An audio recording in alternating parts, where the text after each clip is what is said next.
실제로 발견된 고대 도시 헤라클레이온.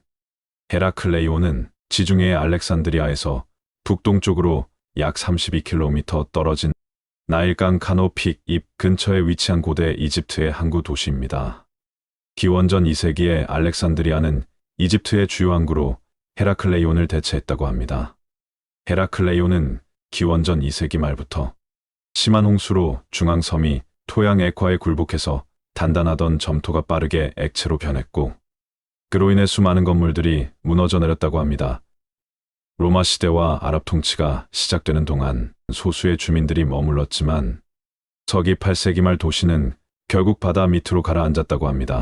한동안 잊혀지고 전설로만 남아있던 헤라클레이온을 찾고자 하는 노력이 있었고, 다행히 이집트 해안에서 떨어진 아부 키르만의 광대한 지역을 수년 동안 검색한 결과 헤라클레이온의 유물을 찾게 되었다고 합니다. 헤라클레이온의 앞바다에서 수심 6m 깊이에 있는 그리스의 헤라클레스 신전을 비롯 다양한 이집트의 유물까지 많은 것을 발견하게 됩니다. 헤라클레이온은 베니스 같이 수상 도시였다라는 설도 존재합니다. 이 도시 역시 폼페이처럼 대지진과 쓰나미로 가라앉아 버렸다고 합니다. 하지만 폼페이처럼 하루아침에 화산 폭발로 인해 바닷속으로 가라앉은 것이 아니라 잦은 해일과 홍수로 토양이 물러져서 스스로 무너지게 된 것이라고 역사학자들은 주장했습니다. 그리고 고대 서적에 남겨진 기록이 있는데, 헤로도토스라는 그리스의 철학자가 헤라클레온은 정말 화려하고 멋진 도시다라는 기록을 남겼다고 합니다. 이렇게 확실하게 역사서에도 기록이 남겨져 있기에 지중해 바다 어디엔가 잃어버린 전설의 고대 도시가 잠들어 있을 것이다라는 확신으로 프랑스 고고학자 프랑크 고디오와 그의 팀이 발굴에 나서게 됩니다. 결국 지중해 앞바다에서 헤라클레온의 유적을 발견하게 됩니다. 프랑스 고고학자 프랑크 고디오와 그의 팀이 발견한 각종 유물 중에는 배가 64척이 발견되었고, 다 700척과 금은 보물창고, 그리고 16피트 높이에 서 있는 조각상과 특히 아문게렙 신의 거대한 사원, 유적 및 동물을 위한 작은 석관까지 발견하였다고 합니다. 극적으로 아주 독특하고 거대한 큰 바위 얼굴의 돌조각상을 발견하게 되는데, 그 조각상은 그리스 농업의 신 케레스의 두상이었습니다. 케레스는 로마 신화에 등장하는 곡물의 여신으로 그리스 신화의 데메테르와 동일시되는 신이며 사투르누스와 옵스의 딸입니다. 케레스는 고대 로마 종교에서 농업, 곡물, 작물, 다산과 모성 관계의 여신이었습니다. 또한 그 주위에서 무엇인가 계속 발굴이 되는데, 세웠을 경우에 높이 7m짜리와 6m짜리의 거대한 남녀 석상이 나란히 누워있는 것이 발견이 되었습니다. 그런데 이 동상에서 특이한 점이 발견이 되는데, 머리 위에 왕관이 쓰여져 있었다고 합니다. 이집트의 왕 파라오와 그의 부인인 왕비였던 것입니다.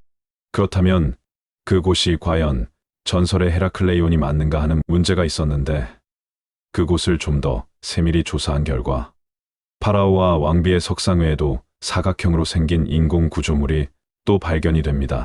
2년 후 그것을 조사해보니 이 석판에서 헤라클레이온이라는 이름이 발견됩니다. 그래서 그곳이 오래전 찬란하게 번성했다가 지진과 해일로 바닷속으로 가라앉은 전설의 도시 헤라클레이온이라는 것이 증명이 됩니다. 그런데 이쯤에서 궁금해지는 것이 있습니다. 분명 이집트 지역에서 어찌하여 헤라클레스 신전이 발견되었을까요? 분명 우리가 알듯이 헤라클레스는 그리스의 신입니다. 그런 그리스의 신이 왜 이집트 앞바다에서 발견이 되었는지 그 이유를 말씀드리겠습니다. 그리스를 통합했던 국가가 있었는데, 그 국가의 이름이 바로 마케도니아 왕국이었습니다. 이 왕국의 통치자는 여러분도 잘 알고 계시는 알렉산더 대왕이었고, 마케도니아를 통치하였던 것입니다. 이쯤에서 위대한 정복자인 알렉산더 대왕에 관한 짧은 소개와 일화를 소개하겠습니다. 알렉산더 대왕은 기원전 356년 그리스의 북방 마케도니아의 왕 필리포스 2세의 아들로 태어났습니다. 알렉산더 대왕은 알렉산드로스 3세라고도 합니다. 그가 13살이 되던 해에 아리스토텔레스가 초빙되어 그에게 윤리학, 철학, 문학, 정치학, 자연과학, 의학 등을 가르쳤다고 합니다. 그는 어린 시절부터 뛰어난 무예가에다 스승의 가르침을 받아 탁월한 학문으로 더욱 발전해 갔다고 합니다. 그 후 아버지가 암살을 당하자 군대의 추대를 받아 20세의 젊은 나이로 왕위에 오르게 됩니다. 세계 통일의 야망에 불타는 젊은 알렉산더 왕은 아버지가 쌓아올린 기반으로 마케도니아와 그리스의 연합군 3만 5천 명의 군사들을 이끌고 페르시아 원정을 떠납니다. 그것이 알렉산더 대왕의 꿈, 세계 정복을 실현하는 시작이었습니다. 알렉산더 대왕의 유명한 일화 하나를 소개합니다. 프리지아의 왕인 고르디우스가 자신의 마차를 제우스 신에게 바치면서 매듭을 지어 묶었는데요. 그 매듭에는 전설이 하나 있었습니다. 바로 이 매듭을 푸는 사람이 아시아를 지배한다는 전설이었죠. 많은 사람들이 도전했지만 어느 누구도 이 매듭을 풀지 못했는데 알렉산더 대왕도 예외는 아니었습니다. 그러자 알렉산더 대왕은 단칼에 매듭을 베어버렸습니다. 이제 그는 아시아의 지배자로서 지위를 약속받게 된 것입니다. 그리고 이 전설대로 알렉산더 대왕은 아시아를 넘어 유럽, 아프리카에 걸친 대제국을 건설하게 됩니다. 알렉산더 대왕은 페르시아가 지배하는 소아시아를 침공하여 10년간 1년의 전쟁을 치게 됩니다. 연이은 승리로 시리아, 이집트, 메소포타미아, 페르시아, 박트리아로 진군하며 이소스의 전투에서 페르시아 왕 다리우스 3세를 몰아내고 페르시아 제국을 정복합니다. 그리고 알렉산더 대왕은 가는 곳마다 자기 이름을 딴 알렉산드리아 시를 세워 많은 민족과 영토를 다스렸습니다. 페르시아를 평정한 알렉산더 대왕은 다시 동쪽으로 원정하여 이란 고원을 정복한 뒤 인도의 인더스강에 이르게 됩니다. 하지만 심한 더위와 계속되는 장마로 다시 페르세폴리스로 되돌아오게 됩니다. 그렇게 알렉산더 대왕은 동쪽으로는 인더스강에서 서쪽으로는 마케도니아와 그리스까지 바빌론을 수도로 전대미문의 대제국을 세우게 됩니다. 알렉산더 대왕은 적극적으로 제국 내의 경제 및 문화 교류를 촉진시킵니다. 알렉산더 원정으로 수많은 그리스 학자들이 유입되어 과학과 문화를 연구하며 동서 과학 문화의 상호 보완과 교류를 이루게 합니다. 이리하여 그가 정복한 도시들은 그리스 문화 동점의 거점이 되었고 헬레니즘 문화의 형성에 큰 구실을 하였습니다. 그의 문화사적 업적은 유럽과 아시아, 아프리카에 걸친 대제국을 건설하여 그리스 문화와 오리엔트 문화를 융합시킨 새로운 헬레니즘 문화를 이룩한 데 있습니다. 알렉산더 대왕은 이렇게 거대한 영토를 점령하기 위해 이집트를 포함해 머나먼 인도까지 진출했고 그러다 무리한 탓에 33살의 과로사로 갑자기 죽게 됩니다. 그때 그 밑에 있던 3명의 장수들은 자신도 알렉산더 대왕처럼 싸움에서 이길 자신이 생겼고 그로 인해 각자의 정복욕에 결국 마케도니아는 세계의 왕국으로 분열하게 됩니다. 이 중에서 프톨레마이오스라는 장군이 있었는데 자신은 이집트 지역을 지배하겠다고 하여 이집트로 오게 되는데 이곳에서 이집트를 통치하는 파라오가 됩니다. 그래서 이집트 역사에서 프톨레마이오스가 파라오로 통치하던 시대를 프톨레마이오스 왕조라고 부르기도 합니다. 재미있는 사실은 이 왕조의 마지막 파라오가 바로 클레오파트라라고 합니다. 결국 클레오파트라는 그리스계의 백인이었던 것입니다. 그러니 혹여 클레오파트라는 흑인이었다 또는 이집트인들과 같은 중동 사람처럼 생겼을 것이라는 오해는 하지 말아야 할 것입니다. 결론은 이집트는 알렉산더 대왕 시절 그리스의 통치를 받았던 시대가 있었고 그 시대 안에서 헤라클레이온의 문화가 전파되었기 때문에 이집트 앞바다에서 그리스 신이었던 헤라클레스 신전을 비롯한 다양한 신전과 유물들이 발견될 수 있었던 것이라고 합니다. 오늘은 이렇게 알렉산더 대왕과 더불어 잃어버린 고대 도시 헤라클레이온에 대하여 소개하였습니다. 나름 부족하지만 유익한 시간이었기를 바라며 오늘의 영상을 마치겠습니다. 감사합니다. 256살까지 살았다는 이청은 그는 누구인가? 세상에서 가장 오래 살다 간 사람은 누가 있을까요? 의학이 발달하고 또 수많은 치료제가 개발되며 죽은 사람 말고는 다 살린다는 현대에서도 100세를 살면 무병장수했다고 하여 커다란 잔치를 벌일 것입니다. 하긴 우리나라도 최근 들어 일본과 어깨를 나란히 견줄 만큼의 장수국에 들어가기는 하지만 1960년에서 70년대까지만 하더라도 한국 남성들의 평균 수명이 고작 50대였다고 알고 있습니다. 그래서 60세가 되면 환갑이라고 해서 동네마다 성대한 잔치를 벌였다고 할 만큼 짧은 수명을 유지했다고 합니다. 지금은 세계 어느 나라와 비교해도 주눅들거나 쫄릴 것 없이 선진국 대열에 오른 자랑스러운 대한민국이지만, 그럼에도 아직까지 100세를 산다면 오래 살았다고 할 만큼 100세는 결코 작은 숫자가 아닙니다. 그런데 하물며 지금처럼 의학이 발달하거나 온갖 치료제가 있는 것도 아닌 몇 백 년 전의 중국, 그것도 오지 마을에서 태어난 사람이 250살이 넘도록 살았다는 것은 하루라도 더 살고픈 인간의 욕심으로 볼 때는 최고의 미스테리가 아닐까 싶어 오늘의 주제로 삼고 소개하도록 하겠습니다. 중국 청나라 때에 태어나 황제 9명을 거치고 중화민국 건국 시까지 256살까지 살았다는 역대 최고의 장수노인 이청훈에 대하여 들어보셨을 것입니다. 아마도 진시 황제가 이 사실을 알았더라면 질투심에 배가 아파 49세보다 더 빨리 죽었을지도 모르겠습니다.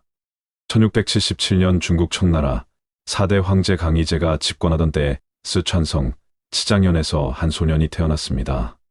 그는 어려서부터 부모와 함께 깊은 산중에 살며 약초를 캐고 살았는데, 20살 무렵에 깊은 산속으로 약초를 캐러 갔다가 한 선인을 만나서 불로장생의 비법과도 같은 도를 배웠고, 그것을 일생 동안 실천하였던 까닭에 장수할 수 있었다고 합니다. 그는 256년간 장수하고 1933년에 세상을 떠난 세계 최장수 기록을 세운 기인이자 도인이 되었는데, 이름은 리칭인이며 한국식 훈음은 이청훈이라고 합니다. 장수의 비결을 수련한 이청훈은 71살이 되던 1748년 카이흐시엔으로 이주하여 무예사범과 군사 고문으로 군에서 복무했을 정도로 무예에도 조예가 깊은 무림 고수였다고 합니다. 이때가 나이 71살이었다는데 실로 대단한 분이 하는 생각이 듭니다. 그 나이면 보통은 지팡이 짚고 간신히 거동할 나이거나 이미 또래는 대부분 운명을 달리했을 터인데 무예사범을 했다니 정말 대단한 분인 듯합니다. 이청훈에 대하여 좀 더 소개하도록 하겠습니다. 이청훈의 원적은 운남성이고 90세 때에 쓰촨성 개헌에 정착했는데, 그 후로 1927년 양센 장군의 요청으로 만연으로 가서 장생수를 가르치게 되었다고 하며, 이때 양생 장군은 그의 유일한 사진을 찍어서 걸어두었다고 합니다.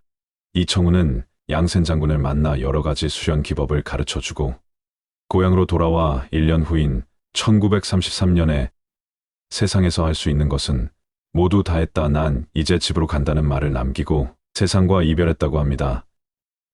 이청훈의 직업은 청나라의 한의사인 동시에 약초의 조예가 깊은 약초상이자 연구가였는데, 시사중국 기사에는 이경훈으로 표기하고 있으며, 이청훈은 200세 때에도 대학에서 강연을 했는데 키가 7척이나 넘었고 무척 긴 손톱을 가지고 있었는데, 나이가 들어도 전혀 200살이 넘은 사람처럼 보이지 않았다고 합니다. 대학 강의 시절 학생들은 자신들의 할머니, 할아버지께서 이청훈을 알고 있었다고 합니다.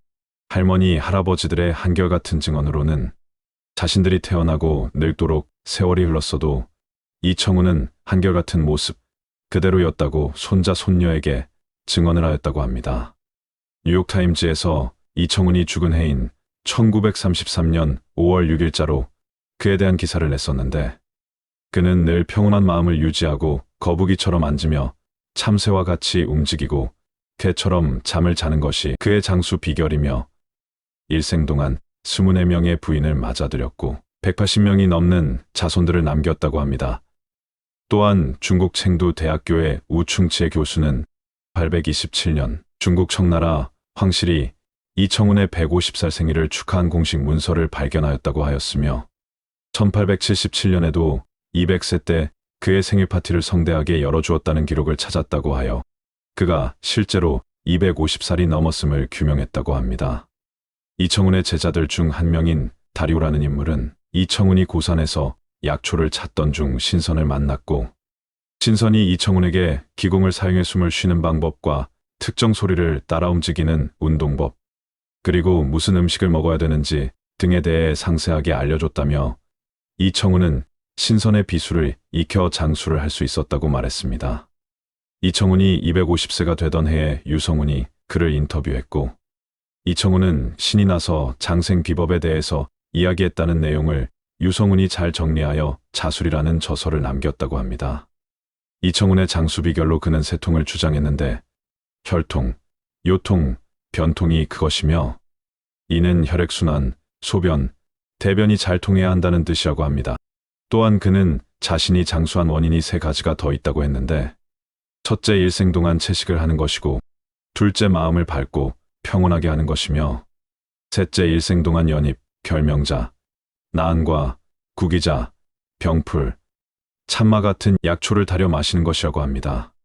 이청훈의 장수 비결 중 그가 즐겨 먹던 구기자차의 구기자는 인삼, 하수오와 함께 3대 명약으로 꼽힌다고 합니다.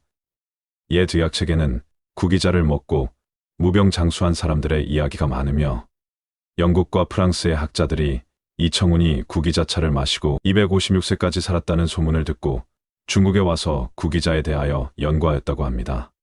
구기자는 주로 해열제나 강장제로 많이 쓰이기도 하지만 항암 효과와 노화 방지에 뛰어나고 고혈압 예방과 망가진 간세포를 새로 살아나게 하며 혈당과 콜레스테롤을 낮추고 뇌세포의 기능을 활발하게 하며 몸속에 쌓인 독소를 제거하기에 특히 남자의 정력에도 매우 좋다고 합니다.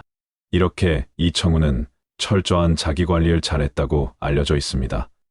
절대 과식하는 법이 없었고 숙면 또한 무리하게 숙면하는 법이 없었을 만큼 정해진 규칙대로 최선을 다한 그의 삶이 존경스럽기까지 합니다. 청나라 강희 16년 즉 1677년부터 옹정, 걸룽, 가경, 도광, 한풍, 동치, 광서, 선통 등 황제 9명을 거치고 중화민국 건국시까지 살다가 간 역대 최고의 장수노인 이청훈은 북경의 일부 신문은 일찍이 지구상에서 가장 장수한 사람이라는 제목으로 보도한 적이 있지만 당시 기네스 세계 기록은 의심을 갖고 이청훈을 인정하지 않았다고 합니다. 그렇다면 지금까지 기네스북에 등재된 세계에서 가장 오래 산 사람은 누가 있을까요? 공식적으로 세계에서 가장 오래 산 사람은 프랑스의 잔 루이즈 칼망이라는 여성이라고 합니다. 사망 당시 나이는 122살이었다 합니다. 그녀는 1875년생으로 부잣집 딸내미였다고 알려져 있습니다. 그래서 그녀는 남들처럼 직장을 다녀보지 못했고 대신 부잣집 딸내미답게 상류층의 오락거리였던 오페라 같은 고급 취미 생활을 즐겼다고 합니다. 또 이때 재미있는 에피소드가 있어 소개해드리겠습니다. 1888년 잔 루이즈 칼망이 13세 때 일입니다. 그녀가 당시 삼촌이 운영했던 미술가게에 캔버스를 사러 갔었을 때 일입니다. 그곳에서 빈센트 반 고흐를 만나게 됩니다. 그녀의 눈에 비친 반 고흐의 모습은 노숙자처럼 보였을 정도로 너무 초라해 보이기까지 했다고 합니다. 한마디로 시선이 저절로 돌리게 되는 그런 인상의 반 고흐가 그녀를 보며 자신이 직접 초상화를 그려주겠다고 하였다고 합니다. 하지만 그녀의 눈에는 믿음이 안 갈 뿐더러 괜시리 동네 사람들의 입에 오르내게 될지도 모른다는 생각에 단칼에 거절하게 되었다고 합니다. 훗날 한 인터뷰에 그때 자신의 초상화를 거절했던 것을 진심으로 후회한다고 했다고 합니다. 그랬던 그녀가 85살에 처음으로 펜싱에 도전하게 됩니다. 또한 110살까지 자전거를 즐겨 탔다고 전해졌습니다. 그녀가 태어났을 당시 프랑스 여성의 평균 수명은 45살이었다고 합니다. 보통 사람들의 3배를 살았던 것입니다. 그것도 건강하게 말입니다. 이처럼 우리가 이성적으로 생각하는 장수로 인정한다면 잔 루이즈 칼망의 122살 정도가 아닐까요? 256살까지 살았다고 하면 사실 긴가민가 아리까리하고 또 알쏭달쏭하다고 생각하지 않겠는지요. 하지만 150세 때 생일을 축하한다는 공식 문서도 존재하고 심지어 200세 생일 잔치까지 열었다는 기록이 있다 하니 중국이라고 해서 마냥 뻥까시네라고 무시할 수만은 없을 것 같습니다. 사실 우리나라에서도 전설인지 사실인지 아리까리한 역사 기록이 남아있으니 말입니다. 바로 김수로왕입니다. 가야국의 시조로 아래서 태어난 걸로 유명한데요. 158살까지 살아계신 걸로 역사에 남아있고 배를 타고 바다를 건너온 아유타국의 왕녀인 허왕옥을 왕비로 맞이하여 158년을 영위하다 죽었다고 합니다. 어쨌거나 이청훈은 기네스북에 오른 잔 루이즈 칼망의 2배를 더 살았으며 김수로왕보다는 거의 100살을 더 살았다고 하니 정말 어마어마한 장수가 아닐까 합니다. 현대 사회에서 규칙적인 식사와 충분한 수면, 그리고 운동을 한다면 그렇지 않는 사람보다는 더 오래 살 수 있다고 다들 충분히 잘 알고 있지만, 그렇다고 이청훈처럼 몇백 살을 건강하게 산다는 것이 과연 식습관과 운동만으로 가능할런지, 그 역시 미스테리입니다. 오늘은 이렇게 신선을 만나 불로장생할 수 있는 도를 배워 256살까지 장수했다는 중국의 이청훈에 대한 영상을 소개해드렸습니다. 다음에도 재미있는 미스테리를 준비하여 찾아뵙기를 바라며 이만 영상을 마치도록 하겠습니다. 감사합니다. 영국의 미스테리, 코크노 스톤. 세계 각지에는 아직도 풀리지 않는 수많은 미스테리들이 존재합니다. 각 나라마다 미스테리는 헤아릴 수 없을 만큼 많다고 알려져 있지만, 그럼에도 여전히 밝혀지지 않은 채 미로와 같은 미지의 세계에 갇혀있는 미스테리들이 존재함으로 인해 인간의 상상력은 더욱 커질 수 있었던 것이 아닌가 합니다. 그래서 오늘도 다양한 미스테리를 다루는 미스테리함답게 영국에 존재하고 있다는 미스테리를 소개해드리도록 하겠습니다. 여러분들은 영국하면 어떤 미스테리가 가장 먼저 떠오르시나요? 저는 개인적으로 영국하면 가장 먼저 떠오르는 미스테리는 스톤헨지가 가장 먼저 떠오릅니다. 그런데 스톤헨지가 지어졌을 당시 그 지역 옆에서 또 다른 미스테리가 존재한다고 하여 궁금증의 영상을 제작하게 되었습니다. 자, 그럼 시작하겠습니다. 먼저 영국에서 가장 유명한 스톤헨지에 대하여 살짝 알아보도록 하겠습니다. 스톤헨지는 세계에서 가장 정교한 선사시대 석조 유적지 중 하나이며 영국 남부 윌트셔주 솔즈베리 평원에 위치한 가장 유명한 기념물 중 하나라고 합니다. 상징적인 스톤헨지는 기원전 3000년에서 1520년 사이에 여러 단계에 걸쳐 지어졌다고 알려져 있지만, 또 다른 자료에서는 기원전 만년까지도 거슬러 올라간다고 주장하기도 합니다. 그러나 애석하게도 스톤헨지의 진정한 목적은 아직 밝혀지지 않았다고 합니다. 스톤헨지에 대한 다양한 주장들이 있는데, 그 중에는 죽은 자들의 매장지이거나 제사장이 제사나 기도의식을 행하는 장소, 또는 고대 천체와 관련 있는 달력이었다라는 추측이 난무할 뿐, 아직까지는 명확하게 스톤헨지가 만들어지게 된 이유는 발견되지 않았다고 하니, 조금 더 시간이 흐르고 기술이 발전함에 따라 스톤헨지가 왜 만들어졌는지, 또 어떤 인종에 의해 어떻게 만들어지게 되었는지, 그 기원과 더불어 목적이 해결되기를 바라보겠습니다. 그런데 스톤헨지를 연구했던 학자들의 연구 결과를 토대로 어느 정도 짐작은 가능하다고 합니다. 여기에는 기원전 8000년에서 7000년대의 스톤헨지가 의식적인 행위를 위한 목적으로 사용되었다는 증거가 발견되었다고 주장했기 때문입니다. 그렇기에 가장 유력한 선로는 제사 행위나 또는 하늘에 기도를 드리는 행위 등을 목적으로 사용하였을 것이라고 주장하였습니다. 하지만 그에 따른 또 다른 여러 흔적이 발견되었다고 하니 딱 꼬집어 이거다라고 단정짓기가 어렵다고 합니다. 그만큼 스톤헨지에 대하여 아는 것이 거의 없을 뿐더러 그 시대에 과연 누가 왜 또 어떻게 거대한 돌을 옮기고 세웠으며 수천 년이 흘렀어도 무너지지 않도록 균형을 잡아서 세웠을까 하는 것이 미스테리 중에 가장 큰 미스테리라고 합니다. 아울러 스톤헨지에서는 150기 이상의 죽은 이들을 위한 화장 매장지가 발견되었으며, 이로써 영국에서 고대에 현존하는 가장 큰 공동묘지로 인정을 받게 되었다고 합니다. 오늘날 스톤헨지를 연구했던 사람들은 우리가 알고 있는 스톤헨지를 건설하기 위해 음모론자들이 주장하는 초고대 문명의 고도의 기술로 세운 것이 아니라 원시적인 선사시대 기술을 사용했다고 했습니다. 돌을 세우려면 경사진 면이 있는 큰 구멍을 파내야 했을 것이고, 그 구멍에는 나무 말뚝이 늘어서 있고 그 위에 돌을 제자리로 옮겼을 것이며, 돌은 식물 섬유로 만든 밧줄을 사용하여 똑바로 세웠을 것이라고 학자들은 연구 결과를 토대로 이처럼 주장하였다고 합니다. 스톤헨지에 얽힌 역사만큼이나 수천 년을 내려오며 덴마크, 색슨족, 로마, 그리스, 아틀란티스, 이집트, 페니키아, 켈트족 등 다양한 고대 문명이 스톤헨지 기념비 건설과 연관되어 있다고 합니다. 시간이 지남에 따라 외계인이 기념비 건설에 관여했다는 이론까지도 등장하게 되었지만, 고고학적 증거에 따르면 초기 메소석기 시대 수렵 채집인들이 스톤헨지를 최초로 수정한 것으로 밝혀졌다고 주장했습니다. 스톤헨지 인근에서 발견된 매장된 시신의 DNA 분석 결과 스톤헨지 건설자들은 영국 외 지역, 아마도 지중해나 웨일즈에서 온 것으로 추정되는 타지인들의 DNA가 발견되었다고 합니다. 그렇다고 해서 그들이 스톤헨지를 건설했는지는 알 수가 없지만 다양한 인종들의 DNA가 발견되기에 수많은 세월을 거쳐 이곳이 존재했을 것이라고 합니다. 오늘날 스톤헨지는 그 시대의 건축물 중에는 최고였을 것이라고 스톤헨지를 연구한 전문가들이 인정하는 몇 안 되는 고대 유물 중 하나라고 합니다. 이렇게 지금까지 스톤헨지에 대하여 소개해드렸습니다.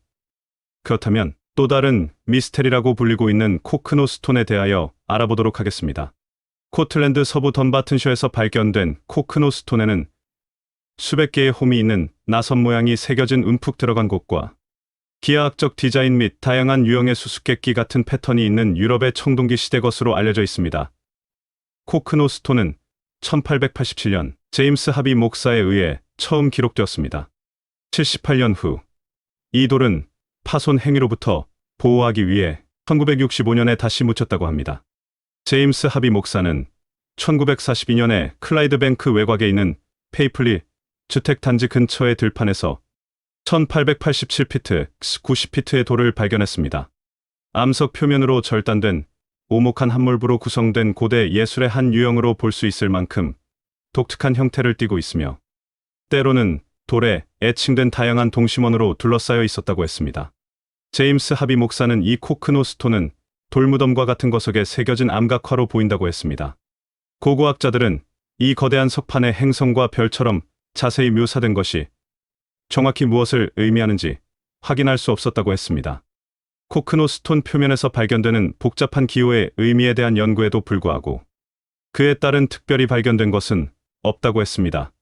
그것이 하늘의 지도인지 아니면 땅의 지도인지, 그것도 아니면 또 다른 의식을 거행하기 위한 주술처럼 새겨넣은 것인지 도무지 알 수가 없다고 했습니다.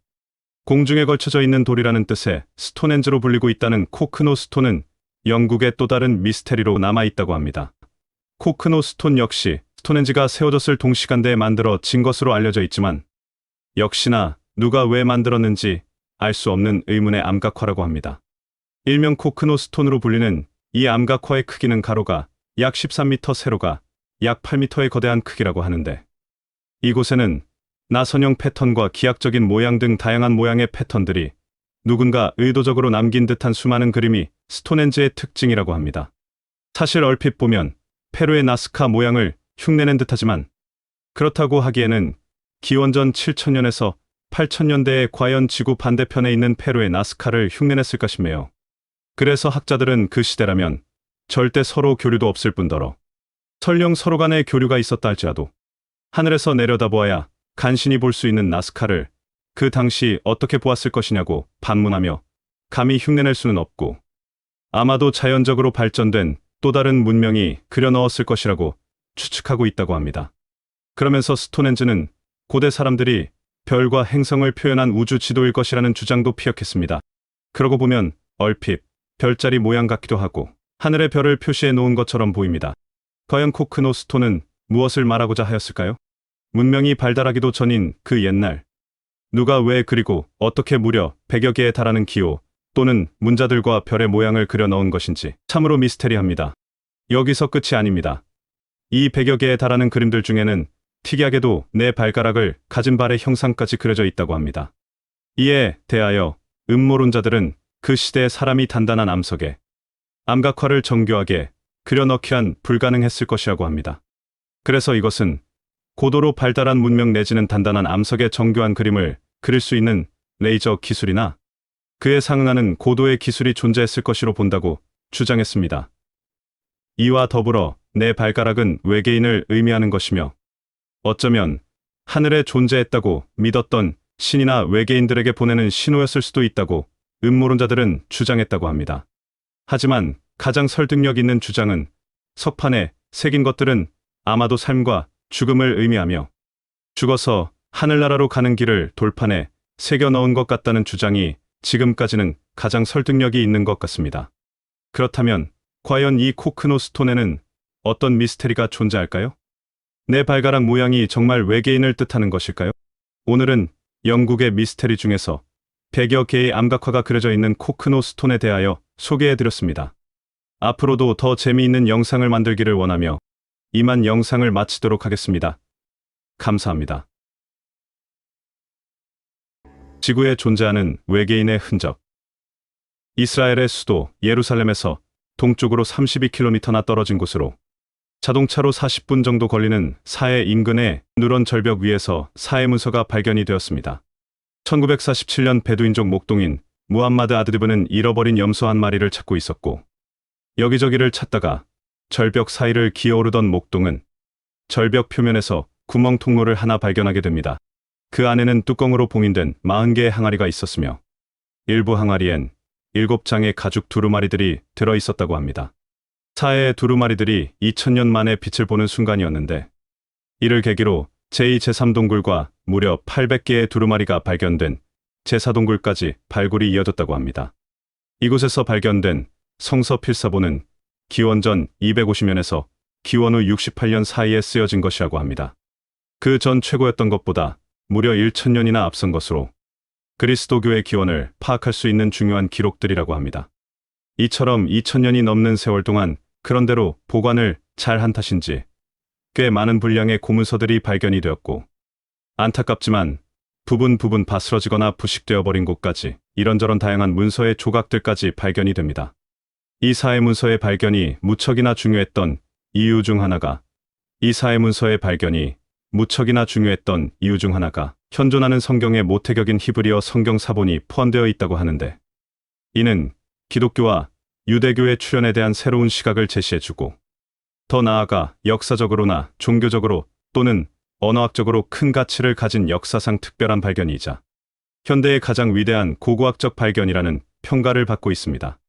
당시 여러 학자들이 퍼즐 맞추듯 조각을 이어가며 연구를 하였는데, 연구한 학자들이 공개한 내용에 따르면 약 40%가 히브리어 성경의 사본이었고, 다른 약 30%는 성경 66권에 포함되지 않았을 뿐 하나님과 성경에 관련한 고문서인 위경이라고 보는 시각이 다수라고 합니다. 그리고 나머지 약 30%가 전쟁이나 축복 내지는 공동체 생활에 필요한 규칙 등을 다루고 있다고 밝혔습니다. 그런데 사해문서를 관리하는 국제학자단이란 조직에 의해 공개된 사해문서의 내용 중 많은 부분이 은폐되거나 왜곡되어 잘못 전달되고 있다는 비판적 시각이 있어 왔다고 합니다. 국제학자단은 기독교에서도 정통성을 무척 중요하게 여기는 단체라고 합니다. 그래서 사해문서에 담겨 있는 내용이 정통성을 해친다고 생각하여 공개를 꺼리는 것이라는 주장도 있습니다. 가령 이인으로 꼽히는 예수의 동생 야고보에 대한 이야기가 나오는데, 쿰란 공동체, 즉 사해문서를 작성한 단체가 예수의 동생 야고보를 추종하던 나조레안들일 것으로 추정한다고 합니다. 야고보는 예루살렘에서 장로들로 구성된 평의회를 이끄는 초기 교회의 지도자였으나 바울에 밀려 역사의 뒤안길로 사라진 인물입니다. 쉽게 말해 바울과 야고보는 초창기 같은 노선이었지만 나중에 갈라져 따로 기독교를 전파했다고 합니다. 아마도 그 이유로 국제학자단은 바울을 정통으로 인정하기 때문에 야고보의 추종자들이 기록했던 사해문서를 세상에 공개하기를 꺼려했다는 이야기가 있다고 합니다. 아무튼 긴 연구 끝에 세상에 공개되기는 했지만 정작 중요한 것들은 비공개로 공개를 하지 않았기 때문에 말들이 많았다고 합니다. 그래서 음모론자들은 세상에 내놓지 못할 아주 위험하거나 충격적인 비밀이 숨겨져 있을 것이라고 끊임없이 공개를 요구하기도 했다고 합니다. 혹자는 세상에 공개하지 못하는 것은 고문서가 성경에 위배되기 때문일 것이라고 추측을 내놓으며, 어쩌면 성경에 감추어진 부분, 즉 다시 말해 우리가 믿고 의지하던 신이 사실은 외계인이었다는 기록이 있을 것인데 그것을 감추기 위하여 공개를 꺼려하는 것이라고 다소 황당한 주장을 하기도 했다고 합니다. 아무래도 깔끔하게 공개를 하지 않으니 이런저런 소문이 와전되어 갔고, 소문의 소문을 타고 소문은 진실처럼 되어 빠르게 세상 구석구석으로 퍼져나가게 되었다고 합니다. 그런 가운데 뜻하지 않게 사해문서를 직접 봤다는 사람들의 이야기까지 흘러나오게 됩니다. 물론 출처는 알 수 없으나 소문은 진실처럼 빠르게 퍼지게 됩니다. 그 소문의 내용은 이러했습니다. 그들이 보았다는 사해문서 내용 속에는 UFO와 흡사한 모습의 은빛, 쟁반 같은 날아다니는 물체에 대한 묘사가 적혀 있었다더럽터 성경의 진실은 외계 생명체 가지고에 침입해 과학기술을 전파하게 되었고, 그들이 우리가 신으로 모시는 하나님의 존재라는 기록이 있었다더라까지. 그래서 사해문서는 그 외계 생명체에 대하여 기록을 한 것이라는 등 우리가 미처 생각하지도 못했던 이야기들이 어느샌가 진실처럼 사람들 내리에 굳어지게 되었다고 합니다. 더 나아가 사회 문서 속에는 외계인에 대한 형상을 그린 형상도까지 있었는데 마치 신생아나 태아 또는 파충류처럼 보인다라는 소문까지 돌았다고 합니다. 최근 전 지구에서 많이 목격되고 있는 그레이 외계인처럼 보이기도 하고 그레이 외계인보다는 좀 더 파충류에 가까운 형태의 외계인을 형상화했다는 말도 있다고 합니다. 그래서 처음 사회 문서가 발견되었을 당시 모든 것들을 공개하기로 하였지만 언젠가부터 학자들과 전문가들 사이에서 이 모든 것들을 세상에 공개하게 될 경우 맞이하게 될 대혼란이 두려워 차마 공개를 할 수 없었을 것이다라는 것이 음모론자들의 주장이라고 합니다. 만일 정말 음모론자들의 주장이 사실이라고 한다면 이는 필시 전지구적으로 대단한 그야말로 역사적인 대사건이 될 것이 뻔할 것입니다.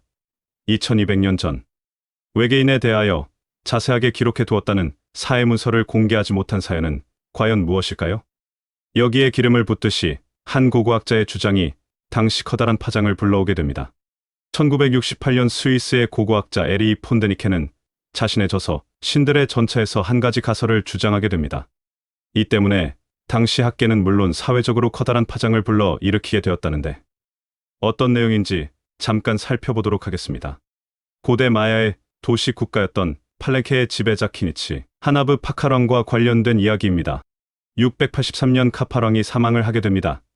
그런데 그의 무덤 뚜껑으로 쓰였던 석관, 뚜껑에 마치 우주 비행사가 우주선을 타고 의자에 앉아서 우주선을 조정하는 것처럼 묘사된 부조였습니다. 물론 이 석관에 새겨진 그림에 대하여는 다양한 의견이 존재합니다. 이때 폰데니켄의 주장에 전면으로 반박하는 학자의 주장에 따르면 파카왕이 죽음을 맞이하게 되는 순간 저승으로 추락하는 모습을 묘사했다는 것입니다. 이에 또 다른 학자는 그 당시 왕의 죽음은 신성시되었고 그로 인해 왕의 신성함을 표현하기 위하여 제단 위에 놓여진 파카왕의 모습을 표현한 것일 뿐 외계와 관련한 주장은 터무니없다고 일축하게 됩니다. 그러면서 덧붙여 설명하기를 제단을 감싼 것이 뱀이라는 것입니다. 그 당시 뱀은 신성시되었는데 그 이유가 케찰코아틀이 바로 뱀 신이기 때문이라고 합니다. 어쨌거나 이로써 파카왕은 우주비행사라는 타이틀을 갖게 되었지만 석관 뚜껑의 그림 묘사에 대한 명확한 정답은 아직까지도 밝혀지지 않았다고 합니다. 그런데 말입니다. 문득 그 시대 정말로 우주를 드나드는 은밀한 장소가 존재했던 것은 아닐까요? 피베트의 샴발라로 통하는 게이트가 존재한다고 하는 것처럼 마야 시대에도 우주로 통하는 스타게이트가 존재하지는 않았을까 하는 생각을 해보게 됩니다. 사회 문서에는 과연 UFO와 외계인에 대한 기록이 있기는 할까요? 아니면 그저 어느 망상가가 지어낸 이야기가 와전된 것일까요? 진실은 사회 문서 내용 안에 있겠구나라는 나름대로의 정답을 내놓으며 이만 영상을 마치도록 하겠습니다. 오늘도 부족한 영상 시청해 주셔서 진심으로 감사드립니다. 피라미드와 수중타워. 우리가 알고 있는 피라미드 하면 가장 먼저 떠오르는 것은 이집트 가자 지구에 있는 세 개의 우뚝 솟아있는 피라미드일 것입니다. 그 중에서도 가운데 가장 큰 피라미드인 카프레 왕의 피라미드를 사이에 두고 양쪽으로 쿠프 왕의 피라미드와 멘카우라 왕의 피라미드가 세워져 있습니다.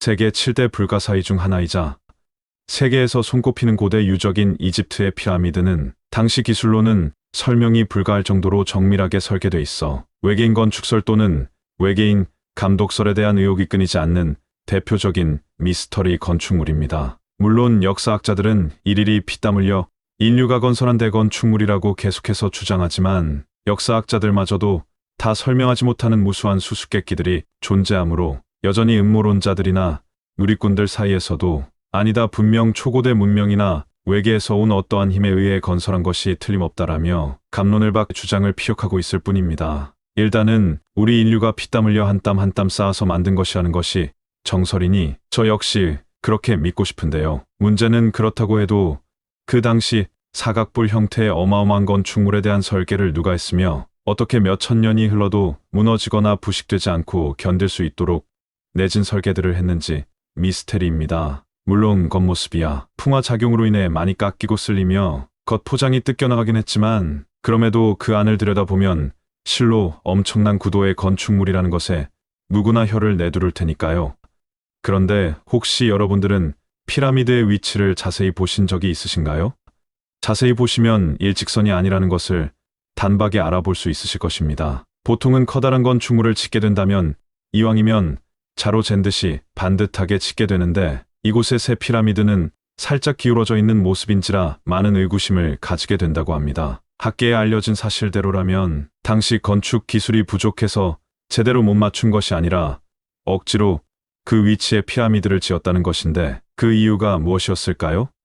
피라미드에 관심이 많으신 분들이야 싱거운 이야기일 수 있겠지만 저처럼 참으로 독특한 애 정도의 관심만 가지고 있는 분들이라면 피라미드의 배치가 오리온 자리와 일치하게 지어진 것이라는 사실에 갸우뚱하실 것입니다. 피라미드가 처음 생긴 연대는 아직까지도 정확하게 나와 있지는 않지만 보통은 5,000년 전부터 생겨나기 시작했다라고 알려졌다고 합니다. 그래서 한간에는 오리온 자리에서 온 외계인이 자신들의 고향을 그리워하며 만들었다는 설이 알려지게 되었다고 합니다. 그러나 천문학이 발전하며 해당 가설은 반박을 당하기 시작했는데 피라미드가 지어질 당시 별들 사이의 각도가 약 47도에서 50도인 것에 비해 피라미드의 각도는 약 38도의 각도로 오리온 자리와는 차이가 있다는 것입니다. 이는 미묘한 차이기는 하나 천체의 움직임을 알고 건설했다고 받아들이기 어려운 오차라고 주장했습니다. 과연 오리온 자리를 본떠서 제작된 것이었을까요? 아니면 우연히 그렇게 기울리게 배치를 잡아서 세웠을까요?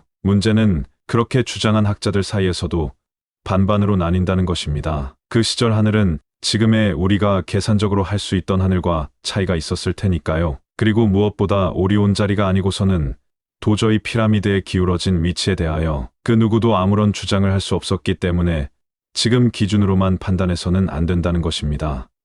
더 많은 천체의 발전이 이루어진다면 그때는 왜 피라미드의 위치가 반듯하지 않고 살짝 기울었는지 알게 되겠지만 지금으로서는 그때 당시 천체를 기준으로 오리온 자리를 본따 만들었다고 밖에는 설명이 안 될 것입니다.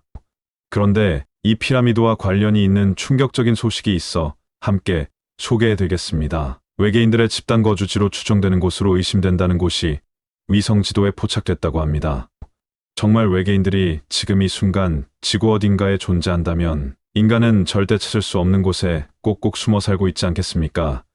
그곳은 바로 태평양 한가운데 있는 해저라고 합니다. 인간이 건설한 최고의 높이를 자랑하는 두바이 타워인 부르즈 할리파보다 무려 2배 높이로 커다란 인공타워가 존재한다고 합니다. 그 높이가 1.6km의 높이인데 현재로는 인간이 건설하기에는 도저히 불가능한 높이라고 합니다. 그런데 그토록 높은 타워가 바닷속에 존재한다는 것입니다. 이는 초고대 문명이거나 외계인이 아니고서는 절대 불가능하기에 필시 외계인의 근거지가 아니겠느냐는 누리꾼들의 주장에 힘이 실리는 이유가 되고 있습니다. 물론 당장 그곳으로 가서 확인해보면 단박에 알 수 있을 테지만 아직 어떤 나라에서도 그곳에 잠수정이나 특수 장비를 동원한 확인은 실시하고 있지 않다고 합니다. 왜 그럴까요? 그것은 아직 정확하게 어떤 것인지 잘 모르기도 하겠지만 누리꾼들이 일일이 의심되는 곳들을 전부 확인하기에는 인력이나 장비 내지는 기술 등 모든 것들이 부족할 뿐 아니라 일일이 다 찾아다닐 수 없기 때문이라고 합니다. 물론 그러다 정말 세간의 하시슈가 된다면 사람들의 호기심이 극에 달했기 때문에 그때는 움직일지는 모르겠으나 아직은 특별한 움직임은 감지되지 않은 채 그저 외계인들의 본점 정도로 누리꾼들 사이에서만 이슈거리라고 합니다. 좀 더 특별한 정보가 없는 한 심해 깊은 곳에 외계인들이 살고 있다라는 주장에는 크게 힘이 실리지는 않고 있다고 합니다. 다만 자연적으로 생기는 높이의 산들을 유심히 보면 갑자기 롯데타워처럼 우뚝 솟아날 수는 없다고 합니다. 마치 피라미드 형식으로 넓은 바닥이 평평한 상태에서 시작하여 높이 올라갈수록 작아짐으로 산의 형태를 띠는 것이 정상이기에 두바이처럼 세계적인 높이의 건축물을 보더라도 밑부분이 어느 정도 받쳐주도록 설계되었다는 것입니다. 그리고 누군가 우리나라의 롯데타워처럼 우뚝 솟아나게 건설했잖아라고 반문하시는 분들도 계실 테지만 그것이 역시 어느 정도의 높이까지만 허용이 되는 것이지 무한정 높게 일직선으로는 건물을 지을 수 없다고 합니다. 지금도 보면 조금 높은 건물들은 바람에 이리저리 흔들리는 것을 볼 수 있는데 우리나라 롯데타워의 높이가 555m라고 하는데 태평양 바닷속에 세워진 타워의 높이는 무려 1.6km라고 하니 우리나라 롯데타워의 3배나 되는 높이이니 실로 어마어마한 높이의 타워인데 하물며 롯데타워처럼 일자형으로 그 넓은 바닷속에서 딱 2개만 형성되어 있다고 하니 신기하고 놀라운 것이라고 볼 수 있겠습니다. 그리고 그곳이 육지가 아닌 바다이기에 행여 지진이나 화산 폭발 내지는 침식이나 풍화 작용으로 생긴다고 해도 무려 1.6km 높이로는 존재할 수 없다는 것이 학자들의 주장이라고 합니다. 그렇기 때문에 태평양 한가운데에서 마치 하늘에서 쇠꼬챙이를 박아 놓은 것처럼 가느다라 형태로 1.6km 높이의 타워 형태의 두 기둥이 있다는 것은 분명 누군가가 만들었다는 증거라고 했다고 합니다. 그런데 여기서 끝이 아닙니다. 더욱 놀라운 사실이 밝혀지게 됩니다. 보도에 따르면 위성상에서 이 타워와 일직선으로 연결하여 닿는 곳에 이집트의 기자 피라미드가 있다는 것입니다. 진짜 수중거대 타워와 피라미드가 일직선상에 위치했던 것은 그저 우연일 수도 있겠지만 분명 외계인이거나 고도로 발달한 어떤 문명이 세운 것이라는 설도 생겨되었다고 합니다. 이에 누리꾼들은 우연이겠지 하면서도 혹시 외계인들이 반대쪽에 피라미드를 지어놓고 지구에 머물렀던 것은 아니었을까 하는 의구심을 표출하기도 하였다고 합니다. 그러고 보면 가끔 UFO 비행체가 태평양 한가운데에서 바닷속으로 사라졌다는 기사를 봤던 기억이 나네요. 그렇다면 정말 그들의 숨겨진 기지였을까요? 물론 진실은 알 수 없습니다. 온통 카더라 통신뿐일 테니까요. 오늘도 이렇게 제가 좋아하는 이집트의 피라미드와 관련된 영상을 만들어 보았습니다.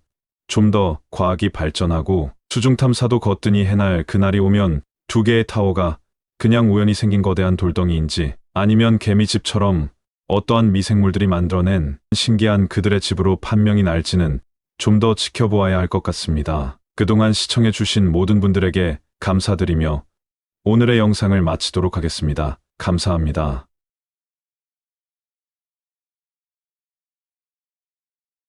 소련 우주인들이 보았던 7명의 천사들. 안녕하세요. 미스테리를 다루는 미스테리함 인사드립니다. 오늘은 1급 비밀이었음에도 여전히 수많은 우주 연구가들에 의해 회자되고 있다는 우주에 관한 이야기를 준비하였습니다. 모두가 잘 알고 계시듯 옛소련은 최초의 우주선을 달에 쏘아 올린 초강대국이었습니다. 그래서 오늘의 이야기는 소련의 우주 비행사들에 관한 이야기를 준비하였습니다. 먼저 1969년 7월 20일 그날은 인류 역사상 가장 특별한 한 획을 긋는 아주 놀라운 날이었습니다. 전 세계 5억 명의 사람들이 TV 앞에 모여 미국이 쏘아 올린 우주선 아폴로 11호가 달에 착륙하는 그 순간을 간절히 기도하는 마음으로 가슴 졸이며 바라봤던 시기였으니까요. 그 당시 닐 암스트롱이 인류 최초로 달에 발을 내딛었던 장면은 엄청난 센세이션을 일으켰으며 지금도 가끔 TV를 통하여 그때 그 순간의 감동을 후대인 우리들에게까지도 온전히 느낄 수 있을 정도의 명장면으로 회자되고 있습니다. 당시 한국도 이날을 임시공휴일로 지정했다고 하네요. 그러나 미국과 냉전 상태에 있었던 초강대국 소련은 미국의 기쁨의 축제를 그저 멀리서 배아파하며 지켜볼 수밖에 없었습니다. 그 당시 미국보다 12년이나 앞선 1957년에 인공위성 스푸트니크 1호를 쏘아 올려 성공을 하였고 우주 최초의 우주비행이라는 타이틀을 얻었음에도 달에 대한 모든 영광은 소련이 아닌 미국이 독차지했기 때문입니다. 미국의 찬란한 축제를 배아파하며 소련은 미국이 자아도취에 빠져 허우적거리고 있을 때를 노려 미국의 뒤통수를 세게 후려칠 계획을 합니다. 그것은 미국도 아직 해내지 못한 우주정거장을 건설하겠다는 계획이었는데 이제 간신히 달에 대한 첫걸음을 뗀 것이라 생각했던 수많은 전문가나 국민들 모두가 그것은 아직 시기상조이며 불가능한 도전이라며 소련의 우주정거장은 무모한 도전이라고 폄하하고 있었다고 합니다. 그렇게 소련의 자존심은 구겨질 대로 구겨지게 되고 무엇보다 미국보다 먼저 달에 가고도 모든 영광은 미국에게 몽땅 빼앗겨버렸으니 미국이 아직 시도조차 하지 못한 우주정거장을 만들겠다는 자신들의 기술력을 믿지 못하고 폄하하였기 때문에 소련은 어떻게든 자신들이 미국보다 우수하다는 것을 반드시 증명해야 했습니다. 그래서 세계 최초의 우주정거장 개발에 박차를 가하게 됩니다. 여기에서 우주정거장이란 우주선들이 지구에서 발사되어 우주를 돌다 필요에 의해 우주정거장에 정착할 수 있도록 만드는 곳으로 한번 우주정거장에 도킹을 하게 되면 짧게는 몇 개월이지만 길게는 몇 년이 넘도록 우주정거장에서만 생활을 해야 하는 극한의 직업이었던 것입니다. 그렇게 극한의 직업을 가져야 했던 우주인들에게는 명예롭기는 하겠지만 그만큼 생명을 내어놓아야 할 만큼 아주 특별한 가치가 있는 일종의 실험과도 같은 선발대였던 것입니다. 자칫 잘못하면 우주의 미아가 될 수도 있는 요지가 다분할 뿐더러 아직 누군가 개척해놓지 않았던 미지의 우주였으니 그들이 감당해야 할 무게나 스트레스는 가히 상상이 안 될 만큼 컸으리라 생각됩니다. 그러나 천만다행이랄까요. 소련의 우주정거장은 1971년 4월 19일에 세계 최초의 우주정거장이 힘차게 발사가 되고 성공을 하게 됩니다. 그 우주정거장의 명칭은 살류트 1호 우주정거장으로서 이 우주정거장에는 크게 네 부분으로 되어 있다고 합니다. 첫 번째가 도킹 장치가 있는 부분이고 두 번째가 우주인이 우주정거장으로 들어갈 수 있는 통로 부분이며 세 번째가 우주에 관한 작업을 할 수 있는 작업실 그리고 마지막 네 번째가 그들이 쉴 수 있고 여가 생활을 할 수 있는 각종 편의시설이 있는 부분인데 가령 음식 저장고와 물탱크를 비롯 화장실과 피트니스 센터까지 다양하게 갖추어진 시설이 있는 부분까지. 이렇게 4개의 부분으로 이루어진 우주정거장은 첫 번째 발사에 성공했던 살루트 1호부터 1986년까지 무려 15년 동안 우주에 머무르며 우주인들을 보내는 살루트 프로젝트를 성공하게 됩니다. 물론 소련이 미국의 자아도취에 배합하며 밀어붙였던 우주정거장이라고는 하지만 소련의 숨겨진 비공식적인 진짜 목적은 우주기술을 개발하여 미사일 같은 군사기술에 활용하는 것이었다고 합니다. 그래서 이 프로젝트가 진행되는 15년 동안 많은 사건들이 있었는데 그것이 나중에 밝혀지게 됩니다. 무엇보다 우주정거장이 지구로 추락하기도 했다고 하네요. 그로 인해 우주인들이 목숨을 잃기도 했는데 이러한 문제점을 보완해가며 계속해서 제2, 제3 그리고 제4호 살루트를 개발하게 됩니다. 그러던 1982년 4월에 소련은 또 다른 살루트 7호를 발사하게 됩니다. 이 살루트 7호는 약 8년 10개월 동안 우주에 머물며 다양한 임무를 위한 기지가 될 예정이었는데 실제로 이곳에서 여러 우주선들이 왔다 갔다 하는데 총 6번의 장기 체류와 4번의 단기 체류가 이루어지게 됩니다. 그렇게 살루트 7호가 정상적인 활동 중 궤도를 돌고 있었고 1984년 2월에 이곳에 정비를 위해 우주선 한 대가 소련에서 향하게 됩니다. 총 3명으로 구성된 이 팀 중에 소련 공군학교를 졸업하고 계속해서 비행사로 일을 하다가 이번 우주선의 지휘관으로 선발되었던 레오니드 트키집 지휘관과 우주선 전문 엔지니어였던 블라디미르 솔로뷰 그리고 이들의 건강을 책임져야 하는 심장 전문의 올렉 아트코르 이렇게 셋이 살루트 7호인 우주정거장을 향하여 날아가게 되었고 총 237일간 체류하였다고 합니다. 그런데 살루트 7호에 도착한 지 딱 155일이 되던 날 3명으로부터 예상치 못한 통신이 지구에 수신됩니다. 그 통신에 따르면 이 순간 우주선 밖에는 예사롭지 않은 빛이 보인다라는 통신이었다고 합니다. 사실 이들 외에도 우주에서 반짝이는 무엇인가를 봤다는 목격담은 또 있었다고 합니다. 그러나 워낙 미지의 세계이고 아직 모르는 곳이 우주인데다 공기도 희박하고 극한의 상태에 놓이다 보니 환각을 볼 수 있다라는 전문가의 의견에 따라 무시되었다고 합니다. 그래서 이번 역시 그들이 환각을 본 것이라고 생각하게 되었는데 그런데 예전과는 확연하게 차이점이 있었다고 합니다. 보통 환각이라고 한다면 개개인의 영양 상태에 따라 한 사람만 볼 수 있거나 때로는 단체로 환상을 본다고 하더라도 각자의 심리 상태에 맞게끔 따로따로 행해지는 환상을 보아야 하겠지만 이번 환각은 3명의 우주인이 동일한 시간에 동일한 목격을 했다라는 점이 특이했다고 합니다. 그것은 보통 우리가 알고 있는 환각과는 차이가 확연했으니까요. 그래서 통신을 통하여 그것이 어떤 것인지 확인을 해보았다고 합니다. 그랬더니 3명이 동일하게 본 장면을 설명하는데 정확하게 한 장면을 똑같이 보고 말했다는 것입니다. 모두 눈이 너무 부셔 시력을 잃을 만큼의 강한 빛을 보았는데 이 빛의 색깔은 오렌지빛이었다. 어두운 우주 공간에서 아주 강력하게 빛났고 우주정거장 바로 앞 공간에서 이 불빛이 움직이고 있었다고 했습니다. 심지어 크기까지 동일하게 말하였는데 그들이 똑같이 본 불빛의 크기는 대략 27m 정도가 될 정도로 거대했고 불빛은 한 개가 아니라 여러 개를 이어붙인 듯 선명한 형태를 가지고 있었다고 설명했습니다. 그런데 이것이 가능한 것일까요? 환각이란 원래 사람의 상태에 따라 또 각자의 심리에 따라 다양하게 볼 수 있고 모두가 제각각이라고 알고 있었지만 3명이 동시에 똑같은 형태를 봤다면 이것은 분명 환각이 아닌 실제를 본 것이 되겠지요. 그렇다면 이들이 본 장면을 좀 더 자세히 소개해드리겠습니다. 3사람은 모두 같은 장소에 있었다고 합니다. 그리고 동시에 그 불빛을 발견했던 것이지요. 누구 하나가 먼저 본 것이 아니라 또 누가 말해주어서 그런가 하고 생각한 것이 아니라 동시에 3명이 똑같이 보았다고 진술했다고 합니다. 아무튼 그렇게 동시에 그 불빛을 발견하게 되는데 그 불빛이 반짝반짝거리는데 그 성광이 너무도 강렬해서 한동안 눈을 뜨지 못할 정도였다고 합니다. 그리고 잠시 후 눈이 다시 원상복구되어 가며 그 빛은 서서히 시야에 들어오게 되자 3명은 모두 우주선 창문 쪽을 바라보며 서 있다가 순간 놀라운 장면을 목격하게 됩니다. 분명 인간의 얼굴과 신체 모습이 비슷한 7사람의 형상이 이 우주 정거장을 둘러싸고 있었던 것입니다. 마치 안개가 낀 듯 후광이 그들의 등 뒤에서 빛나고 있었는데 이 귀한 존재들이 우주 정거장이 움직이는 속도에 맞춰서 약 10분간 같이 이동을 하다가 순식간에 사라져버렸다고 합니다. 3명의 우주 비행사들은 자신이 본 것을 믿기 어려웠고 한동안 너무 어처구니 없고 당황스러워서 서로 아무 말도 할 수 없었다고 합니다. 나중에 정신을 차린 후에야 어찌된 영문인지 살피기로 하고 자신들이 목격했던 것들이 무엇이었는지 각자의 생각을 토론하며 이 빛이 자신들 앞에 나타난 이유를 찾아보기 위해 먼저 자신들이 목격했던 창문 밖을 살펴보았고 우주선 곳곳을 살피기 시작했다고 합니다. 그러나 더는 그 빛은 목격할 수 없었다고 합니다. 그런데 사실 그들은 살루트 7호에 처음 도착했을 당시 내부에서 불에 탄 어떤 금속 냄새를 맡았다고 했습니다. 그래서 혹시 선체 어딘가에 화재가 나고 그로 인해 불길이 밖으로 나가게 되고 그 불빛이 환각으로 비춰진 건 아닌지 짐작하지만 우주 정거장 그 어디에서도 화재의 흔적은 발견되지 않았다고 합니다. 결국 3사람은 두 눈으로 똑똑히 본 그 귀한 불빛에 대해 무엇이었는지 찾아내는데 실패합니다. 그로부터 3개월이 지난 1984년 7월 살루트 7호에 새로운 우주선이 도착하는데 이 팀 또한 3명이었다고 합니다. 지휘관이었던 블라디미르 표도로프 그 사람은 이미 4번째 우주비행을 한 아주 베테랑이었으며 여성 엔지니어 스테티아나 사비츠카야 그리고 공군 조종사였던 이구르 볼크 포함되어 있었는데 이들은 살루트 7호 우주정거장에 도착한 지 며칠 후에 소련에 있는 지상 통제실로 또다시 믿기 힘든 보고를 보냅니다. 지금 눈앞에 눈이 부실 정도의 아주 환한 오렌지 빛깔이 이 정거장 주변을 둘러싸고 있다는 내용입니다. 3개월 전 보고와 아주 비슷하지만 이번에는 좀 더 구체적으로 승무원들이 묘사를 했다고 합니다. 관제실 바로 바깥쪽을 맴돌고 있는 여기 키 크기의 7개의 형상이 보인다라고 보고했습니다. 이들의 공식적인 보고서에는 사실 천사라는 단어는 딱히 없었지만 이들이 본 모습은 날개와 후광이 있었다고 설명하는데 앞에 먼저 관찰된 부분과 일맥상통하는 것이 분명 있다는 것입니다. 분명 다들 눈으로 본 것이 천사의 형상이 맞긴 하지만 이게 뭔지는 누구도 제대로 설명할 수가 없는 상황이라는 것입니다. 도저히 이해할 수 없는 우주의 신비였고 그들은 그렇게 지구로 돌아왔지만 자신들이 목격한 그 신비하고 이상한 것에 대해 의료진과 전문가들은 우주비행사들이 직업 특성상 스트레스와 피로감이 계속 누적돼 그래서 집단 환각을 일으킨 것이다라고 보고 함구하도록 명령은 받게 되었다고 합니다. 하지만 우주비행사 6명 모두 육체적, 정신적으로 너무도 건강한 사람들이었다고 합니다. 건강상 이유로는 설명할 수 없는 목격담이었지만 결국 살루트 치료에 근무했던 승무원들이 7개의 천사 형상을 발견했다라는 이 스토리는 구소련에 의해 1급 비밀로 간주됩니다. 현장에 있던 승무들은 더 이상 이 사건에 대해 공개적으로 말하지 않도록 서약을 했다고 하는데 그럼에도 불구하고 이 사건은 우주비행사들 사이에서 계속적으로 논쟁과 추측을 불러왔다고 합니다. 그러는 사이 이 신비한 불빛을 봤다라고 했던 이들이 각각 소련의 군과 연구소 등지에서 사회 각층의 엘리트층으로 자리 잡게 되지만 시간이 많이 지나서 지금 이들은 다들 70대에서 80대 이상의 고령이거나 또는 사망한 사람이 생기게 되지만 유일하게 진실을 알고 있는 그들은 여전히 공식적인 발표에는 입을 다물고 있다는 것입니다.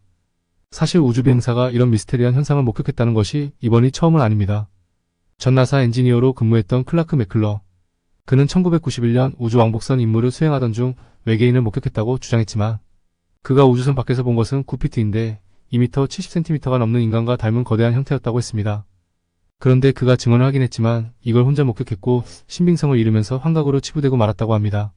한편 모든 승무원이 떠나버린 러시아 우주정거장 살류트 7호는 1986년을 마지막으로 지구 대기권 안과 밖을 떠돌다 1991년에 아르헨티나 대기권으로 추락한 것으로 전해집니다.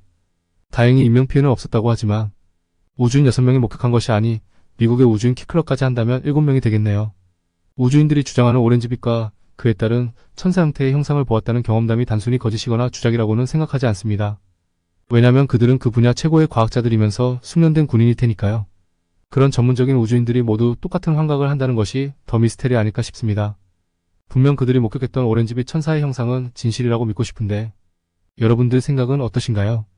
이렇게 오늘은 우주에서 오렌지빛으로 인간의 형상, 즉 천사의 형상으로 나타났던 미스테리를 다루어 보았습니다. 지금까지 시청해주신 모든 분들에게 감사드리며 영상을 마치도록 하겠습니다. 감사합니다.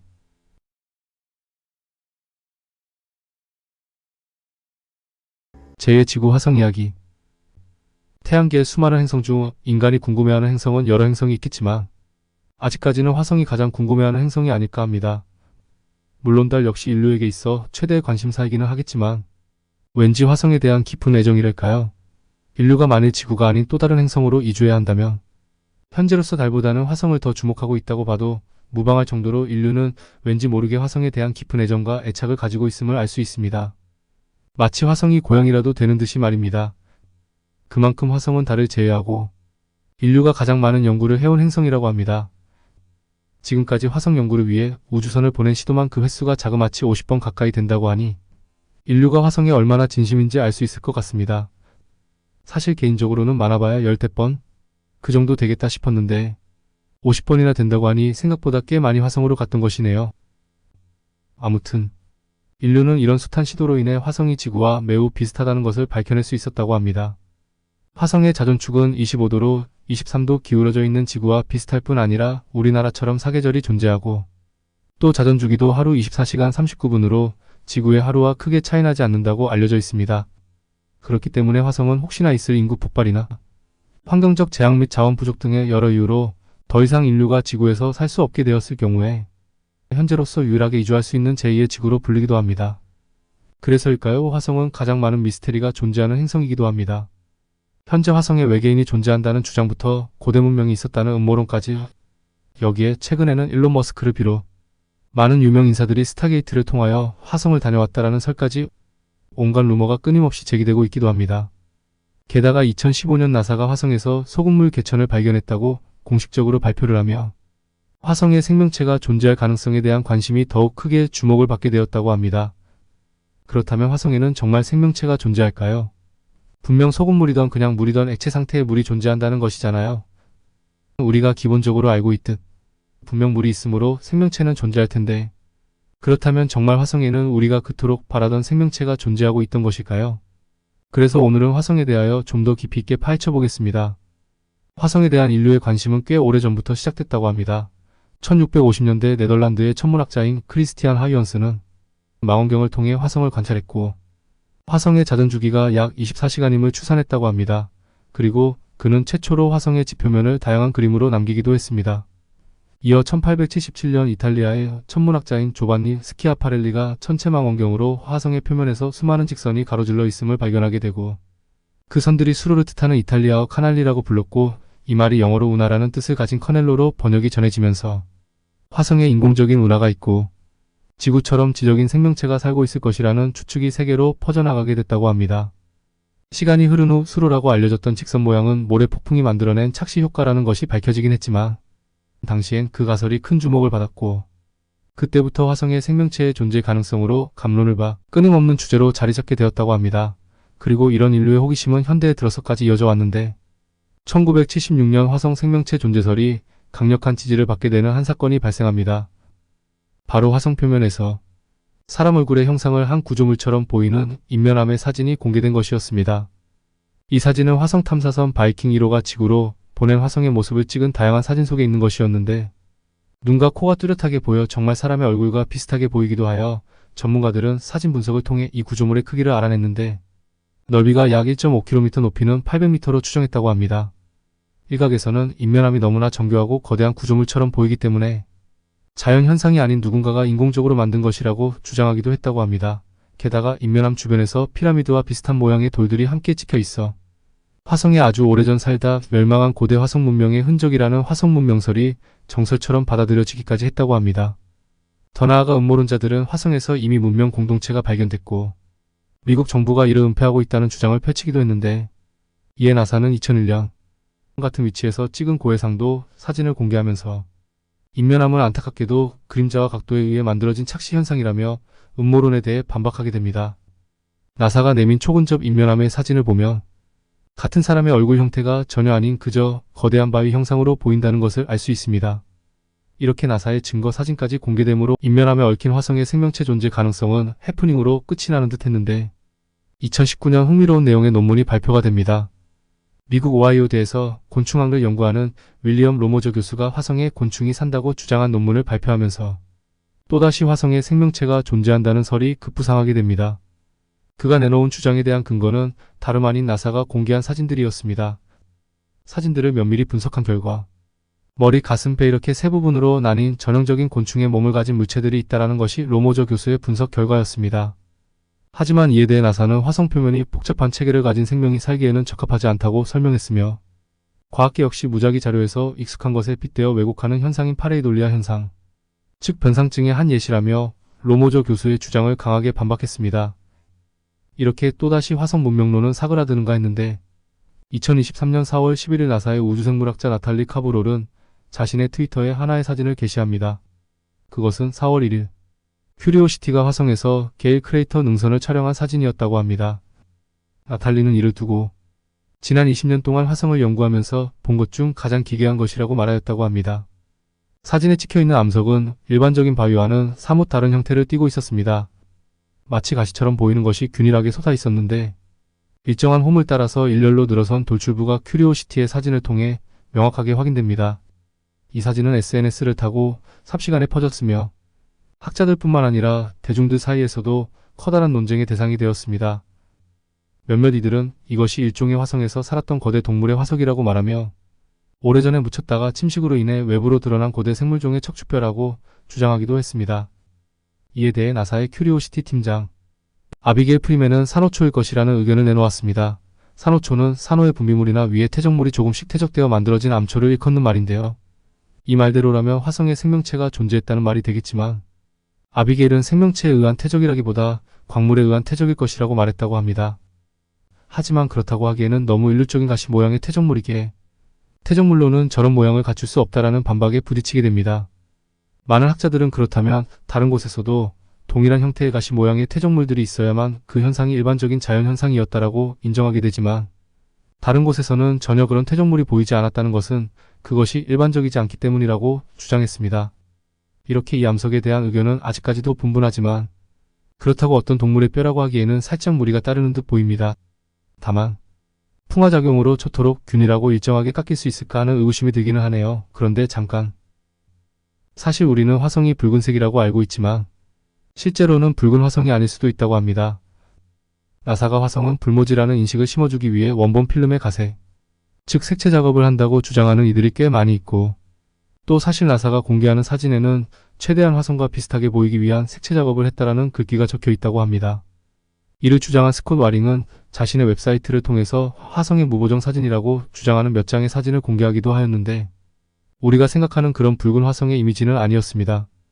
스콧 와링의 주장은 나사가 화성은 생명체가 살 수 없는 척박한 땅처럼 보이게 하기 위하여 의도적으로 필터를 넣거나 아예 흑백 처리를 한다고 주장하였습니다. 그렇다면 화성은 지구처럼 푸른 하늘을 가지고 있었던 것은 아닐까요? 그리고 왜 미국은 화성을 죽음의 땅으로 인식되도록 하려 했을까요? 어차피 시간이 흐르면 모든 진실이 밝혀질 텐데 말입니다. 재미있는 것은 화성에 생명체가 존재할 가능성에 대한 미스테리를 과학계와 나사가 부정하지는 않는다는 것입니다. 또한 2015년 나사는 중대 발표를 하게 됩니다. 바로 화성에서 액체 상태의 염류를 포함한 물, 즉 소금물이 존재한다는 내용의 발표였는데 화성 표면에는 거대한 바다가 존재했던 흔적과 얼음 형태로 물이 존재한다는 점은 과거 화성에 대한 연구 결과를 통해 밝혀졌지만 액체 상태의 물이 지금도 흐르고 있다는 증거가 제시된 것은 이번이 처음이었다고 발표를 하게 됩니다. 그런데 물이 존재했었다면 일단은 생명이 존재했었다라는 말과도 같은 것이 아닐까요? 결국 그렇게 된다면 지구에서만 생명이 존재한다는 유일생명론은 없어져야 하는 것이 아닌가요? 이뿐만이 아니었습니다. 나사는 화성에 생명체가 존재할 가능성에 대한 증거라며 또 다른 발표를 하였습니다. 그것은 메탄이 발견되었다는 발표였는데 메탄은 생명체의 대사과정이나 부패하는 과정에서 내뿜는 부산물이자 미생물 존재의 가장 강력한 증거라고 합니다. 그러한 메탄가스가 검출되었다고 발표하였던 것입니다. 그러면서 화성은 불모지라는 것을 각인시키고자 붉은 행성, 죽음의 행성처럼 보이도록 색채 작업을 했다는 것이 참으로 아이러니합니다. 아무튼 지난 2019년 역사상 가장 많은 양의 메탄가스가 검출되었고 또 같은 위치에서 동일한 메탄을 발견하게 되었다고 합니다. 메탄은 태양빛에 의해 금방 분해되기 때문에 공기 중에는 오래 남아있기 어렵다고 합니다. 그렇기 때문에 온전한 메탄을 검출한 것은 화성 토양에 사는 미생물이 최근 방출했을 가능성이 가장 크다는 것이라고 합니다. 이렇게 미스테리가 끊이질 않는 미지의 행성인 화성, 제2의 지구로 불리는 만큼 화성에 대한 인류의 관심은 시간이 지날수록 더욱 커지고 있고 또 기술이 발전함에 따라 생명체 존재 가능성과 관련한 증거들이 계속해서 발견되면서 호기심을 더욱 증폭시키고 있습니다. 그렇다면 과연 화성에는 정말 생명체가 존재했을까요? 또 지금도 지하 깊숙이 어딘가에 그들이 문명을 이루며 살고 있을까요? 만일 화성의 깊숙한 내부나 보이지 않는 곳에 그들이 존재한다면 그들은 과연 어떤 모습을 하고 있을까요? 오늘은 이렇게 화성에 대하여 소개해드렸습니다. 물론 흡족할 만큼의 충분한 정보는 아니지만 언젠가 속 시원하게 밝혀진 그날을 꿈꾸며 오늘의 영상을 마치도록 하겠습니다. 감사합니다.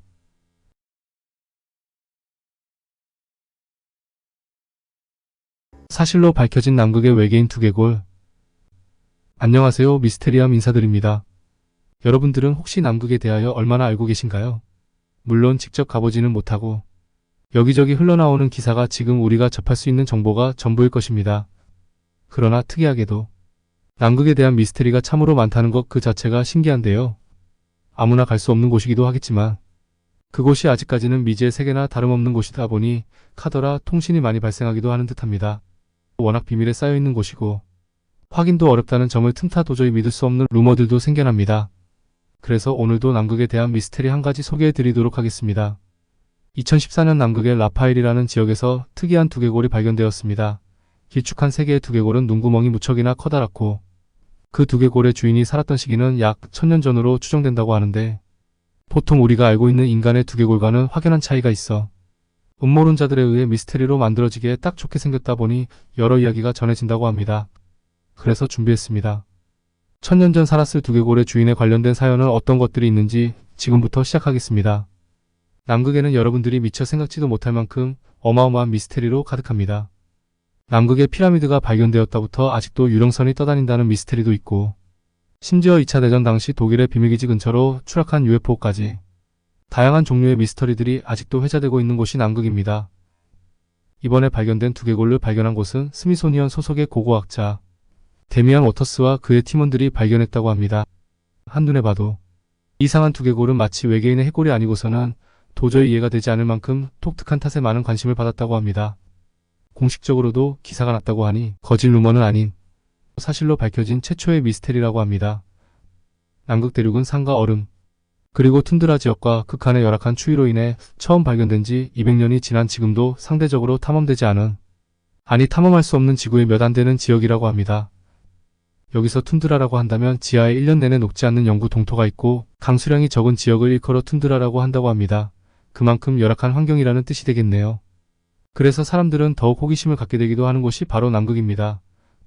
그러나 기술이 발전하고 특히 남극에 대한 극한의 한계를 뛰어넘고자 하는 인류의 열망이 점점 커지면서 남극에 묻혀있던 수많은 신비가 하나 둘씩 세상 밖으로 드러나고 있습니다. 우선 오늘의 주제가 남극이니만큼 남극이 얼마나 광대하고 또 열악한 환경인지 알려드리겠습니다. 남극이 발견된 지 200년이나 지난 지금까지도 제대로 탐험되지 않고 있는 남극에 대하여 먼저 이해하는 것이 중요할 것 같아 자료를 토대로 짧게 소개해드리도록 하겠습니다. 남극 대륙의 면적은 1400만 킬로미터로 호주의 약 2배 그리고 미국의 1.5배의 크기라고 합니다. 대륙으로 친다면 세계에서 5번째로 큰 대륙이라고 하니 얼마나 커다란 대륙인지 감이 오실 것입니다. 아쉽게도 대부분의 지역은 두께가 1마일이 훨씬 넘는 얼음으로 98%나 덮여 있다고 합니다. 사실 제가 숫자에 약해서 1마일이 얼마나 깊은지 잘 몰라 구글에 검색을 해보니 1.6km라고 나오네요. 실로 어마어마한 깊이이지 않습니까? 남극 대륙의 80%가 1마일의 두꺼운 얼음으로 덮여 있다니 솔직히 감이 잘 오지는 않지만 그저 대단하다라고 밖에 달리 할 말이 없습니다. 그렇게 광활하고 두꺼운 얼음층인 남극 대륙은 해안을 따라 연간 강수량이 불과 200mm밖에 안 된다고 하니 남극은 늘 건조한 곳 중 하나로 여기게 되었다고 합니다. 바람이 심하게 부는 이 남극의 추위는 기록된 바에 따르면 최저 온도는 영하 89도까지 내려가기도 한다고 하네요. 이러한 이유로 최초의 발견이 200년 전인데도 그동안 혹독한 환경 탓에 인간의 거주가 제한되었고 그로 인해 영구적인 정착지로 삼을 수 없게 된 것이라고 합니다. 대부분의 경우 인간이 그나마 거주할 수 있는 범위는 태양열로 따뜻한 곳을 조금 찾을 수 있다는데 다양한 과학적 활동에 참여하는 연구원들이 머무는 곳이 전부라고 합니다. 물론 그렇게 조금은 따뜻한 지역은 많은 국가를 대표하는 연구기지로 구성됩니다.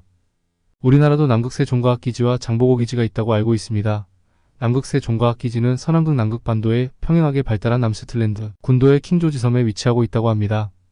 1986년 11월 남극 조약에 가입한 후 본격적인 남극 연구를 위해 1988년 2월 남극 세종과학기지를 건설하였는데 기지에는 매년 약 18여 명으로 구성된 월동연구대가 1년간 상주하며 기지 유지 업무를 수행 중이라고 합니다. 남극 여름철인 12월에서 이듬해 2월까지는 약 100여 명의 학예 연구대가 파견되어 다양한 분야의 극지 연구를 수행하고 있다고 합니다. 또한 세종과학기지에 이어 대한민국이 남극에 두 번째로 건설한 과학기지자 최초로 남극 대륙에 세워진 기지가 바로 장보고과학기지라고 합니다. 통일신라시대의 장수인 해상왕 장보고의 이름을 따 명명되었는데 남극 북빅토리아 랜드의 테라노바 만 연안에 있으며 2005년부터 계획이 시작되어 후보지 답사와 정밀조사 끝에 2010년 건설지가 확정되었고 실제 공사는 2012년부터 2014년까지 진행하였다고 하네요. 장보고 과학기지가 건설됨으로써 대한민국은 세계에서 10번째로 남극의 2개 이상의 상주기지를 운영하는 국가가 되었다고 합니다. 아무튼 이렇게 남극 대륙은 오랫동안 신화적인 대륙으로 여겨졌던 곳입니다. 많은 탐험가들이 이곳에 발을 딛고자 했지만 열악한 환경 탓도 있겠으나 그 시대에는 과학이 발전하지 못한 관계로 남극 대륙의 위치를 아는 정보가 빈약한 탓에 많은 사람들이 남극 대륙을 찾는 데 실패했다고 합니다. 이곳을 찾는 과정 역시 순탄지 않았기에 오랜 기간의 탐험 끝에 극히 일부만 겨우 성공했을 정도로 미지의 대륙이자 전설 속 대륙으로 인식되었다고 합니다. 1820년 파비안 고트리브가 이끄는 러시아 탐험대가 대륙 빈봉을 발견하면서 수많은 도전이 있었지만 끝내 찾지 못하였고 1911년 아문센의 탐험대가 겨우 남극에 발을 딛는데 성공할 수 있었다고 합니다. 그런 후에도 20세기 내내 남극은 미지의 땅이자 특별한 자들에게만 허락된다는 신비로운 대륙이었습니다. 이 광활하고 차가운 대륙을 행여 찾았다 할지라도 육로를 통해 지도를 그려나가는 것은 사실상 불가능한 일이었는데 사방이 빙산으로 이루어졌으니 당연했을 것입니다. 인공위성의 발전 이후에서야 비로소 인류는 남극을 본격적으로 탐험할 수 있게 되었다고 합니다. 하지만 그것은 그저 하늘에서 바라보는 표면을 볼 수 있을 뿐 정작 남극을 관찰하고 연구하는 데에는 21세기인 지금까지도 여전히 힘든 곳이 바로 남극입니다. 그런데 오늘 소개해드릴 두개골을 이곳 남극에서 찾았다고 합니다. 남극 대륙에서 발견한 것은 그곳에 서식했던 다양한 동식물의 정보를 비롯 인간의 유해와 함께 길쭉한 두개골까지 발견하였다는 기사가 세상을 발칵 뒤집게 됩니다. 이 놀라운 발견은 인류 역사 전체에 대한 우리의 관점을 재정리해야 할 정도로 대단한 발견이라고 할 수 있었는데요. 길쭉한 두개골이 발견되자 많은 학자들과 전문가를 비롯 음모론자들까지 다양한 추측들을 내놓게 되었다고 합니다. 다양한 주장이 있었지만 그나마 가장 유력한 의견으로는 고대인의 두개골 변형 의식과 관련이 있을 것이라는 추측이었습니다. 실제로 다양한 문화권에서는 종교적 혹은 문화적인 이유로 두개골의 기형을 일으키는 전통이 존재하기도 합니다. 아프리카의 어느 부족은 목을 눌리는 전통이 있고 어떤 부족은 밑에 아래 입술을 뚫어 호빵만한 크기의 원반을 넣기도 하듯 두개골을 길게 늘리는 풍습으로 두개골이 길쭉하다는 그럴듯한 의견이었지만 이것은 그렇게 보기에는 길어도 너무 길어서 과연 변형을 한다고 가능할까 싶을 만큼 너무 길었기 때문에 이 주장에는 많은 이들이 동의하지 않았다고 합니다. 더욱이 이를 발견했던 공학자 워터스는 이 이상한 두개골에 대해 다음과 같은 발언을 덧붙였다고 합니다. 이 길쭉한 두개골은 일반적인 인간의 두개골보다 훨씬 더 크다. 의도적인 변형에 의해서 두개골의 모양을 바꿀 수는 있지만 두개골의 부피까지 늘리는 것은 불가능하다.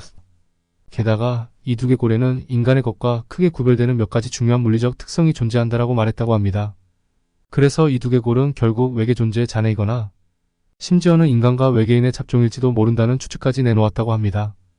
하지만 이 이야기는 인터넷상에서 수많은 논란을 불러일으켰으며 이 기사의 진위 여부를 묻는 사람들이 계속하여 늘어남에 따라 결국 스미소니언 박물관의 발표가 있게 되고 이 사건은 일단락되었다고 하는데 그렇다면 과연 스미소니언은 어떤 발표를 하였기에 이 사건이 종결되었는지 알아보겠습니다. 첫째로 두개골이 발견되었다는 라파엘이라는 장소가 실존하는 장소인지 불분명하다는 점이 의심되기 시작했다고 합니다. 그래서 남극학의 권위자인 제이슨 맥클레인에게 자문을 구하게 되었는데 제이슨 맥클레인은 남극에는 연구 기지가 있지만 도시가 없기 때문에 도시명이라는 것이 존재하지 않으며 라파엘이라는 장소는 허구의 지명이라고 지적했다고 합니다. 라파유라는 이름은 프랑스어로 지푸라기를 뜻하는 것인데 이 지역명은 남극의 지명으로 사용되기에 부적절하다는 지적이 잇따랐습니다. 또한 이 발표에는 아메리칸 라이브 와이어라는 연예 뉴스 사이트에서 보도된 남극에서 발견된 두개골 3개라는 기사가 원본으로 밝혀졌지만 이 기사는 구체적인 출처를 제공하지 않았으며 보도 내용 역시 굉장히 단순했다고 합니다. 또한 원본 기사에서 사용된 두개골의 사진은 페루의 박물관에서 촬영된 것으로 밝혀졌으며 스미소니언 박물관에는 데미안 워터스라는 관련 인물이 없다는 것이 밝혀지게 됩니다. 스미소니언 측의 발표에 의하면 원본 기사가 4월 2일에 작성되었다는 점 역시 수상한 것으로 여겨졌는데 아마도 만우절을 틈타 깜짝 장난을 치려고 했던 기사가 실수로 자정을 넘겨 인쇄된 것으로 추측될 수 있는 상황이었기에 이 사건을 허구로 여기는 것이 합당하다라는 발표였다고 합니다.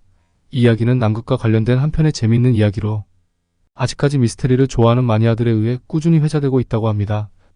사실 저는 이번에 처음 알게 되었지만 이미 오래전부터 떠도는 카더라 통신에 믿거나 말거나 식의 미스테리였던가 봅니다. 그래도 기사까지 실렸다고 하니 조금은 허망하지만 잠시 재미있었다 하고 위로 삼으시길 바라며 오늘의 영상을 마치도록 하겠습니다. 감사합니다.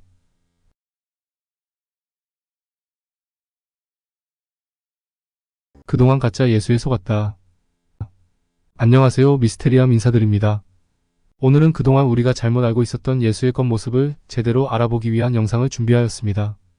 그동안 예수하면 떠올리는 이미지가 있었습니다. 바로 고결하고 순수한 이미지로 미소는 틱한 깨끗한 얼굴에 찰랑거리는 곱슬 장발을 지닌 일명 꽃미남 이미지였습니다. 하지만 예수가 지닌 이러한 전형적인 이미지는 성격이나 역사적 지식 등에 따른 모습이 아닌 그저 아무 근거도 없이 후세 사람들에 의해 만들어진 것뿐이라고 합니다. 예술가들이 자신들의 작품 속 주인공인 예수님을 좀 더 부각시키고자 예술적으로 아름다운 이미지로 승화시켰다고 보는 것이 맞을 것입니다.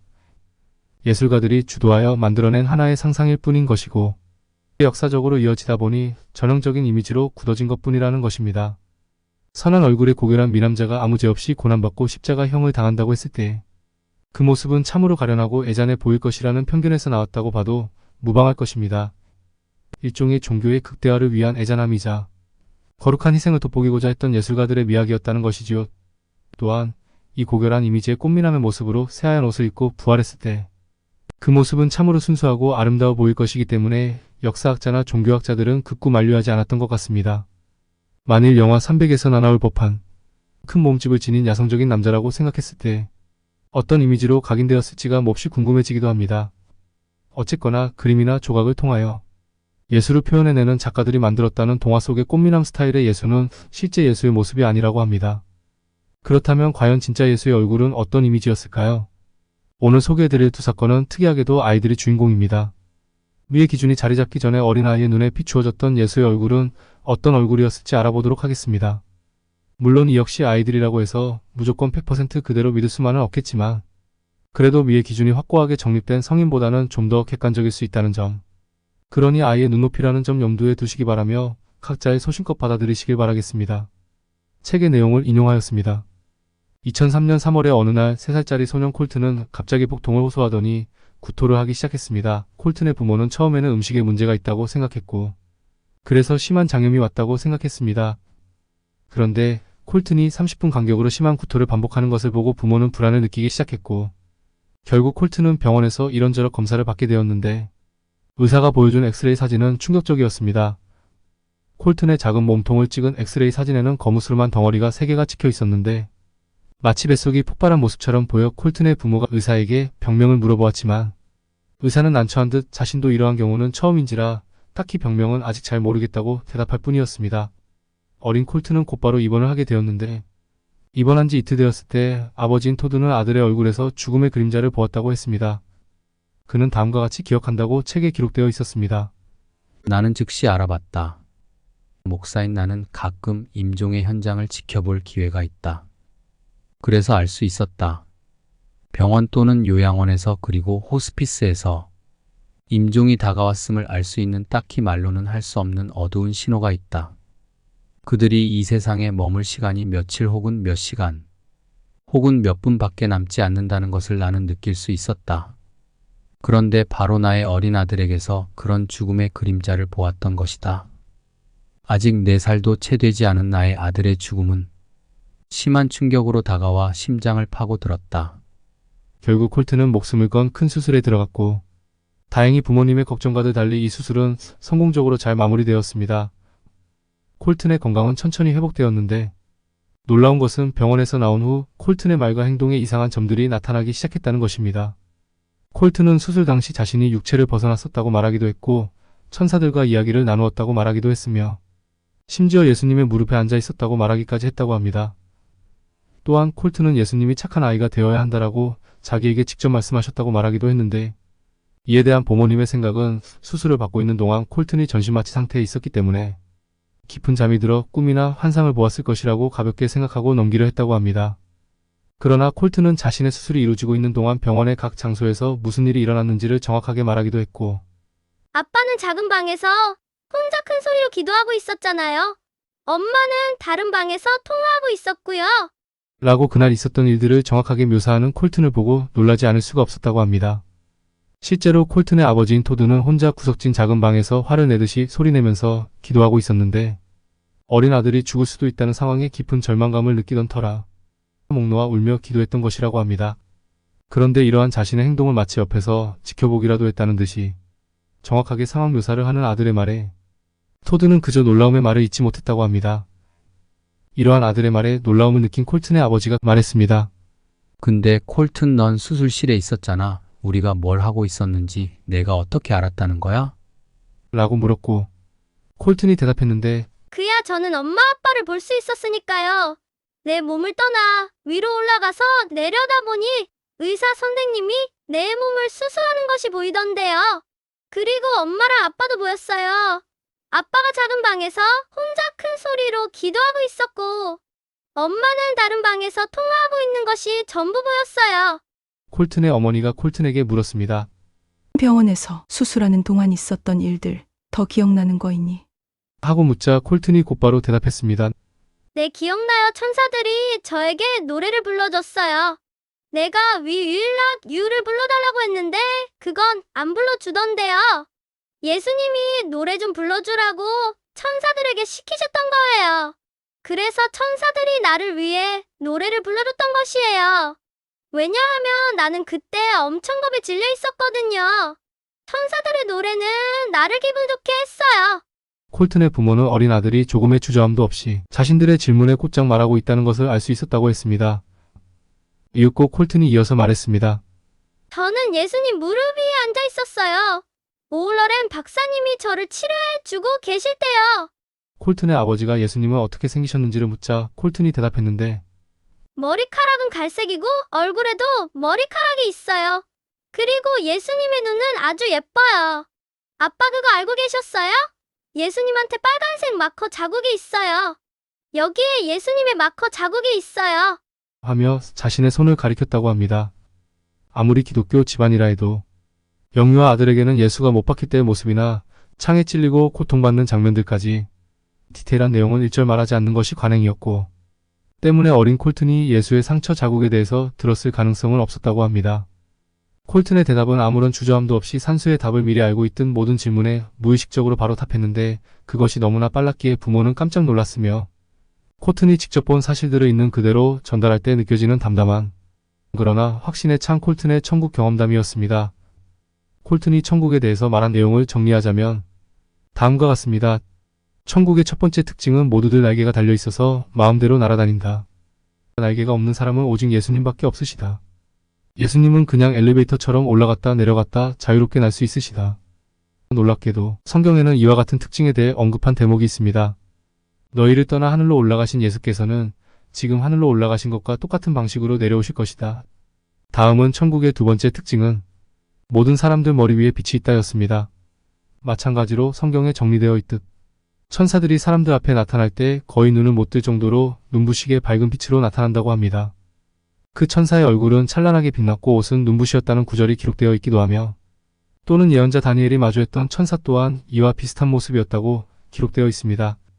그때 내가 눈을 들어 바라보니 한 사람이 모시옷을 입고 순금으로 만든 띠를 허리에 메고 있었다. 그 사람의 몸은 황옥 같고 그 사람의 얼굴은 번개불같이 환하고 그 사람의 눈은 횃불같이 이글거리고 그 사람의 팔과 발은 빛난 녹과같이 번쩍거렸다. 그의 말소리는 큰 무리가 한꺼번에 소리를 지르는 것과 같았다. 이어서 천국의 세 번째 특징은 천국의 문들은 금으로 만들어졌고 위에 진주가 올려져 있다고 합니다. 천국이란 도시 자체가 금이나 은처럼 반짝이는 것들로 만들어졌으며 천국의 꽃과 나무들은 매우 아름답고 천국은 무지개 색과 같은 화려한 색깔들로 넘쳐난다. 이는 요한계시록에서 천국을 황금 도시로 묘사한 것과 일맥상통한다고 보시면 될 듯합니다. 다음으로는 천국의 네 번째 특징입니다. 천국에도 전투칼이 있다고 합니다. 콜튼의 말에 따르면 사탄은 아직 지옥에 있지 않기에 사탄이 천국에 침입하지 못하도록 천사들은 전투형 칼을 들고 있다고 합니다. 아버지가 아들에게 사탄을 봤는지 물었고 만일에 봤다면 어떻게 생겼느냐고 묻자 콜튼은 몸이 굳어지면서 얼굴을 찌푸린 채 입을 꾹 닫더니 아무 말도 하지 않았다고 합니다. 마지막으로 천국의 다섯 번째 특징은 예수님이 아이들을 많이 사랑하신다는 것이었습니다. 콜튼은 특히 이 다섯 번째 특징에 대해서 유독 반복적으로 강조했다고 합니다. 아침에 일어났을 때, 그리고 저녁을 먹을 때, 또 자기 전에 양치할 때에도 예수님이 아이들을 많이 사랑하신다는 이야기를 계속 반복했다고 합니다. 이런 천국을 다녀온 소년 콜튼이 어느 날 자신의 시선을 멈춰 세운 딱 한 장의 예수의 초상화가 있었습니다. 천국을 다녀온 콜튼은 수많은 예수의 초상화들을 보게 되지만 그때마다 단호하게 이건 아니에요 라고 말했다고 합니다.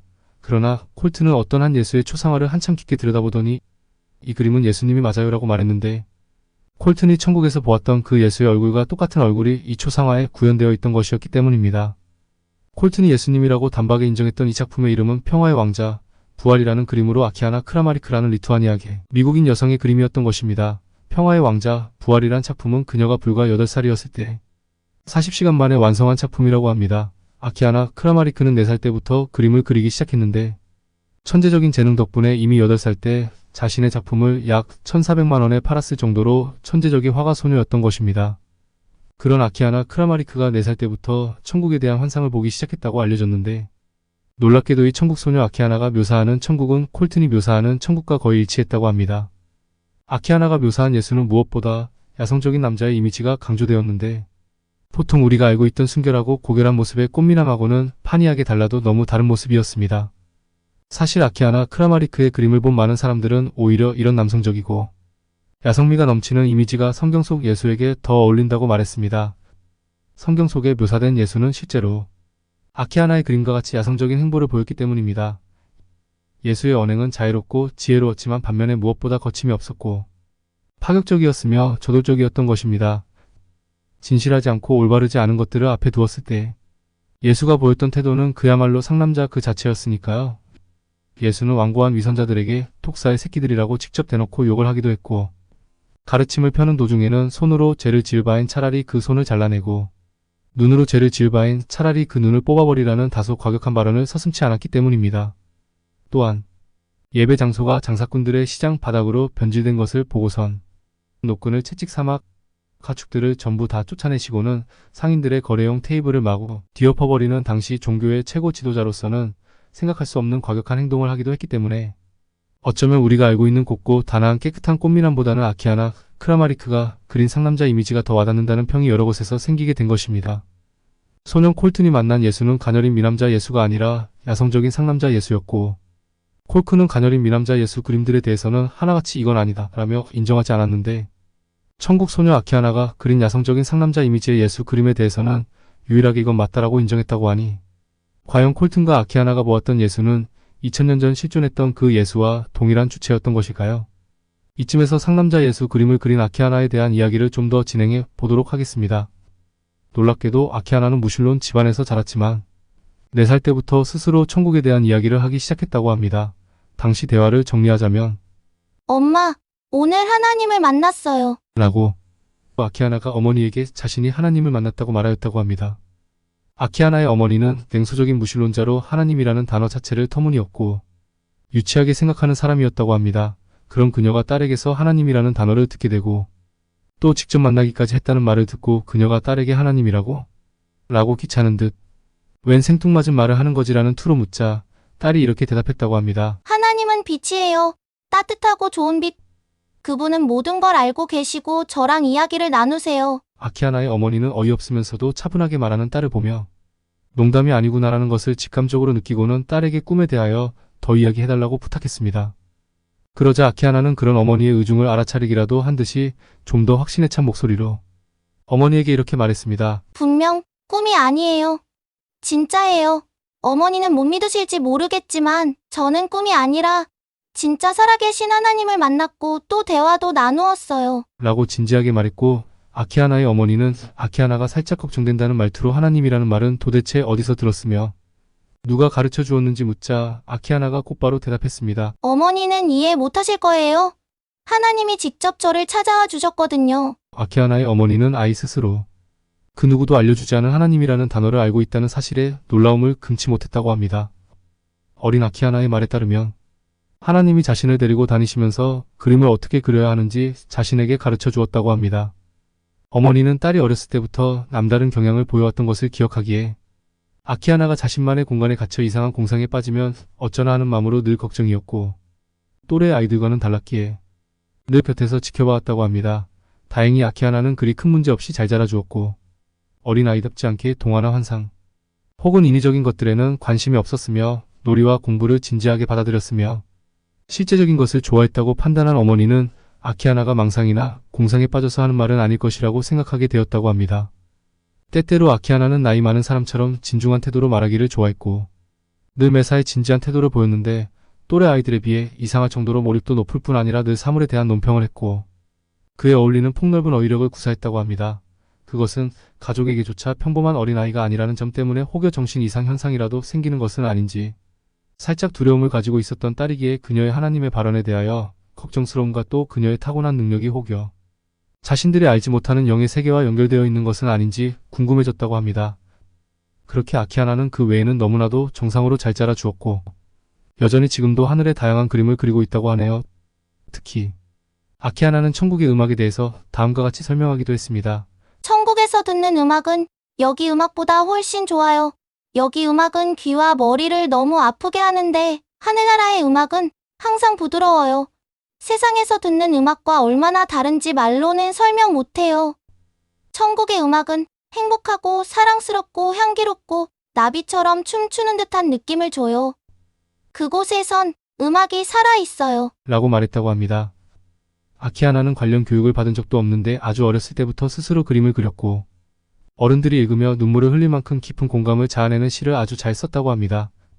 그녀의 부모도 어떻게 7살짜리가 그런 시를 잘 쓰는지 도무지 알 수 없었다고 합니다. 아키하나의 부모가 딸의 천재성을 알아보고 다른 작가들의 책을 사주려고 했을 때 딸은 그저 아직 아니에요 라고 대답할 뿐이었다고 하니 천재는 타고난다는 말이 실감이 나는 것 같습니다. 무엇보다 그런 천부적인 감각이 아키하나의 말처럼 하나님이 직접 찾아와 이렇게 하라 저렇게 하라 하고 일일이 지도해 주셨다고 하니 놀라우면서도 살짝 질투가 나네요. 나도 좀 찾아와 주셔서 가르쳐 주시지 하고 말입니다. 여기까지 진짜 예수를 목격했다는 콜튼과 아키하나의 이야기였습니다. 각자 다른 방식으로 예수를 만난 것이지만 두 사람이 동일한 모습의 예수를 보았다는 사실은 꽤 흥미롭습니다. 일반적으로 묘사되는 스타일의 예수가 아니었다는 점에서 더욱 그렇고 예수가 어른이 아닌 소년 콜튼과 소녀 아키하나를 자신의 메신저로 삼은 것은 의미심장함에 앞서 콜튼이 언급했던 예수의 어린아이 사랑의 방증이 아닌가 합니다. 이미 성경에도 기록된 바 있는 것처럼 예수는 어느 날 한 어린아이를 사람들 가운데 세우고서 진실로 너희에게 이른다. 너희가 마음을 돌이켜 어린아이들과 같이 되지 않는다면 너희는 결코 천국에 들어갈 수 없을 것이다 라고 성경에 기록되어 있습니다. 그런데 예수 정도의 능력자라면 얼마든지 자신의 모습을 달리하여 나타날 수 있었을 것이라 생각됩니다. 좀 더 친근한 이미지의 푸근한 아저씨도 좋고 아이들이 좋아하는 꽃미남 스타일도 좋았을 터인데 자신의 터프한 상남자 이미지 그대로 보여주었다는 것은 어쩌면 아이들에게만큼은 진실한 모습을 숨기고 싶지 않아서가 아닐까 하고 나름 추측해봅니다. 오늘은 이렇게 우리가 알고 있던 꽃미남 예수가 아닌 그냥 평범하고 강해 보이는 상남자 스타일의 예수의 모습을 알아보았습니다. 과연 콜튼과 아키하나가 직접 보았다는 예수의 얼굴이 진짜 예수의 얼굴이었을까요? 아니면 상상 속에 하얀 말 타고 나타나는 동화 속 꽃미남 예수가 진짜일까요? 지금까지 시청해주신 많은 분들에게 늘 감사드리며 오늘의 영상을 마치도록 하겠습니다. 감사합니다.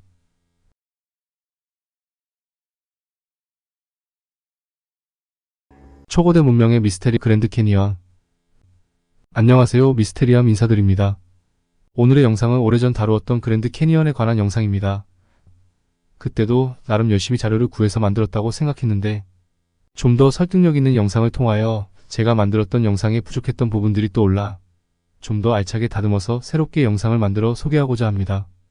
물론 아직까지 실력이 부족하다는 점 인정하고 있으며 그래도 처음보다는 좀 더 발전해 있는 제 자신에게 뿌듯함과 더 열심히 하자라는 다짐을 하며 오늘의 영상을 시작하겠습니다. 그때도 영상에서 말씀드렸듯이 제 인생에서 가장 임팩트가 강하게 남아있는 장소를 말하라고 한다면 여전히 그랜드 캐니언이라고 자신있게 답할 만큼 제 인생 통틀어 가장 기억에 남고 감동받았던 자연경관입니다.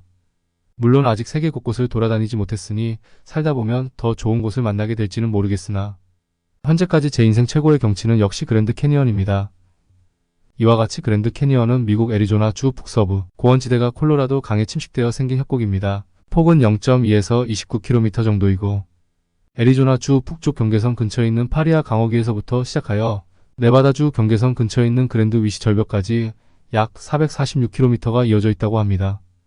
숫자로만 써놓아서 느낌이 잘 안 온다면 서울에서 부산간 구 경부선 길이와 비슷하다고 하니 실로 어마어마한 크기임을 알 수 있을 것입니다.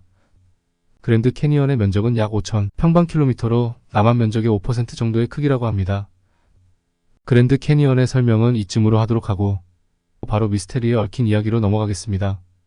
20억 년의 역사를 간직한 세계 최대의 자연경관으로도 유명하지만 그곳에는 불가사의한 미스테리가 함께 공존하고 있는 곳입니다. 그랜드 캐니언은 약 4,000년 전부터 인디언들이 거주했다고 합니다. 그래서 그랜드 캐니언에는 아메리카 인디언들의 혼이 담긴 고향이라 불리기도 하는 곳입니다. 물론 현재도 인디언 보호구역으로 지정되어 있으며 많은 원주민들이 거주하고 있다고 합니다.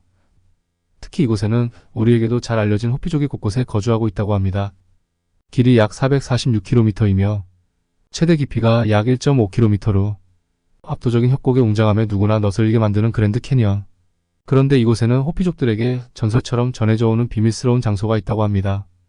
1908년 고고학자인 킹케이드 박사는 미국 애리조나에 위치한 그랜드 캐니언에 관심이 많아 고고학 조사를 하기 위해 이곳에 자주 방문했다고 합니다. 킹케이드 박사는 미국 국립박물관인 스미스소니의 후원을 받고 있던 명망 높은 박사였는데 그랜드 캐니언을 자주 찾았던 탓에 그곳 원주민들과도 꽤나 친분이 두터웠다고 합니다. 유독 호피족과 친분이 쌓이며 그들과 많은 이야기를 나누었다고 합니다. 그러던 어느 날 호피족의 추장과 고대 문명에 관한 이런저런 이야기를 나누던 중 호피족의 추장이 자신의 가문 대대로 전해져 오고 있다는 한 미스테리한 이야기를 하게 됩니다. 킹케이드 박사는 호피족 추장에게 도저히 믿을 수 없는 이야기를 듣고 깜짝 놀라게 됩니다. 호피족의 추장의 말은 이러했습니다. 과거 호피족의 조상들은 그랜드 캐니언의 지하도시에 살았었는데 거대한 바위산을 깎아 만든 지하도시였다. 그런데 그곳에는 엄청난 양의 금은보화를 숨겨놓은 고대인들의 보금자리였고 또 그곳을 죽음의 도시라고 표현했다고 들었다. 그리고 덧붙여 그 지하도시는 자신들의 조상이 만든 것이 아닌 그들도 발견한 것이며 아주 오래전에 지어진 것으로 보인다고 킹케이드 박사에게 추장이 말했습니다. 마치 여러 문화권에서 전해져 오는 전설과도 같은 이야기에 고고학 박사인 킹케이드 박사는 도저히 믿을 수 없을 것만 같은 추장의 이야기에 잠시 넋이 나갔다고 합니다.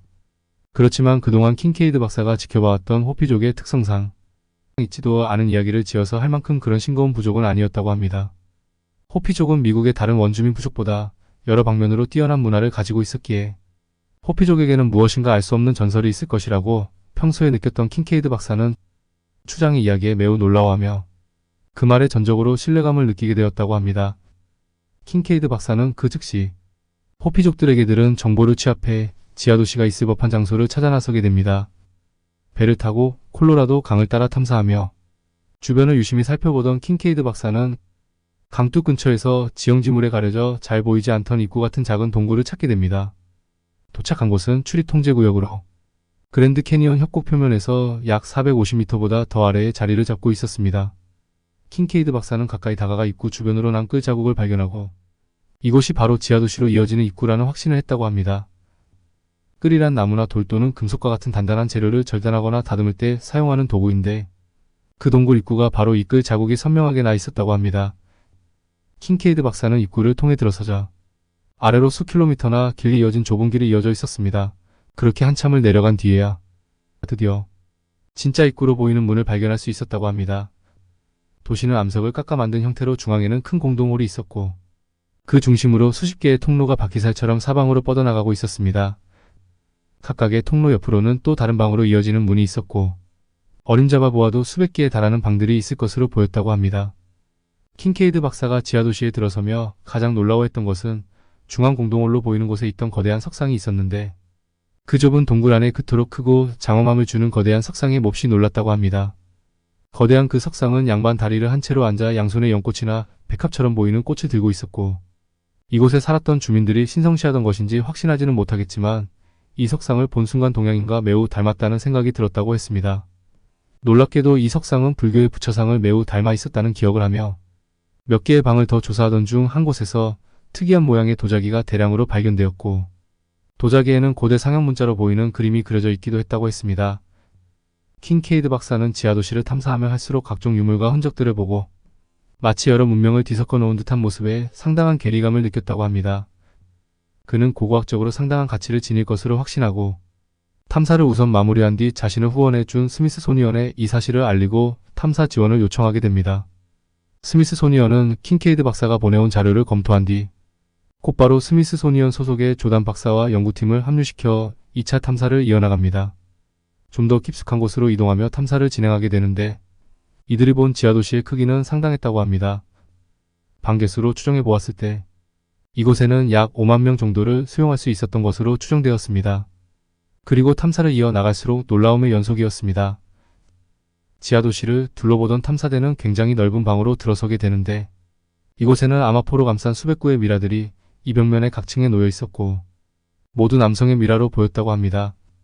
놀라운 점은 이 미라들이 크기가 평균 2.7m에 달했다고 합니다. 고대 거인에 대한 문명의 이야기를 익히 들었던 킹케이드와 조단 두 박사는 이것이 고대의 거인 문명이라는 확신이 들었다고 합니다. 그리고 또 다른 통로를 따라 들어서자 어느 순간 환기가 되지 않는 통로 끝에 방으로 보이는 곳이 있었다고 합니다. 이 방을 보는 순간 왠지 모를 섬뜩한 느낌이 들었기 때문에 그 방으로 들어가지 못했다고 합니다.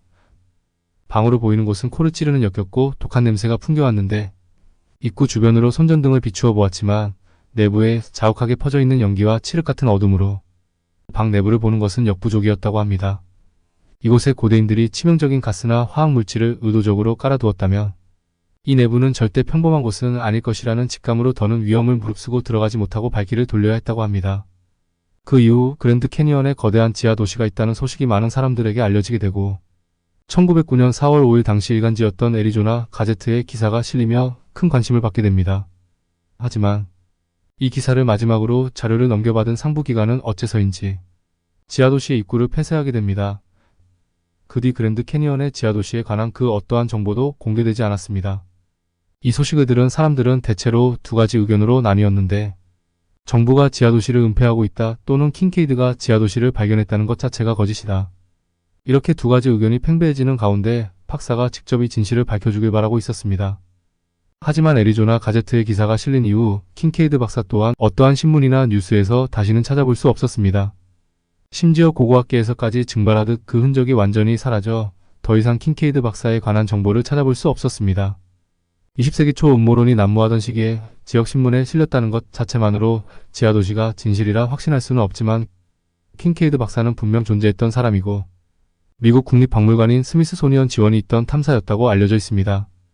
미국의 음모론자였던 존 로즈는 훗날 자신이 그랜트 캐니언에서 발견한 동굴이 지하도시로 이어지는 곳인지 정확히 알 수는 없었지만, 이곳을 무장한 군인들이 24시간 지키고 있는 모습은 상당히 이상해 보였다고 그때 당시를 회상하였다고 합니다. 덧붙여 그곳이 호피족이 말하는 그 동굴이 아니라면 굳이 왜 군인들이 그곳을 24시간 지키겠느냐며 미국의 음모론을 주장했다고 합니다. 만일 킨케이드 박사가 발견한 그랜드 캐니언의 지하도시가 사실이라면 이곳은 문명, 종교, 인종거인, 초고대 문명 등 다양한 비밀들이 뒤섞여 있는 20세기, 아니 21세기 최초의 미스터리한 장소가 되는 것입니다. 호피족의 전설에 따라 킨케이드 박사가 찾았다는 지하도시는 어쩌면 우리가 알지 못하는 비밀들을 간직한 채 다시 잠들어 버린 것은 아닐까요? 그리고 킨케이드 박사는 어디로 사라진 것일까요? 100년이 넘는 시간 동안 베일에 감춰져 무성한 소문만이 남은 그랜드 캐니언의 지하도시는 실제로 존재하는 것일까요? 왜 미국은 속 시원하게 공개하지 못하고 24시간 군인들로 그 지하동굴을 지키고 있을까요? 어쩌면 우리가 모르는 초고대 문명의 특별한 기술들을 독차지하고자 하는 것은 아닐까요? 오늘은 이렇게 100년 전 호피족의 전설에 따라 킨케이드 박사가 찾았다는 미스테리한 동굴에 관련한 영상을 소개해드렸습니다. 언젠가 미스테리는 해결되겠지만 그 시기가 빨리 왔으면 좋겠다는 생각을 하며 오늘의 영상은 이만 마치도록 하겠습니다. 감사합니다.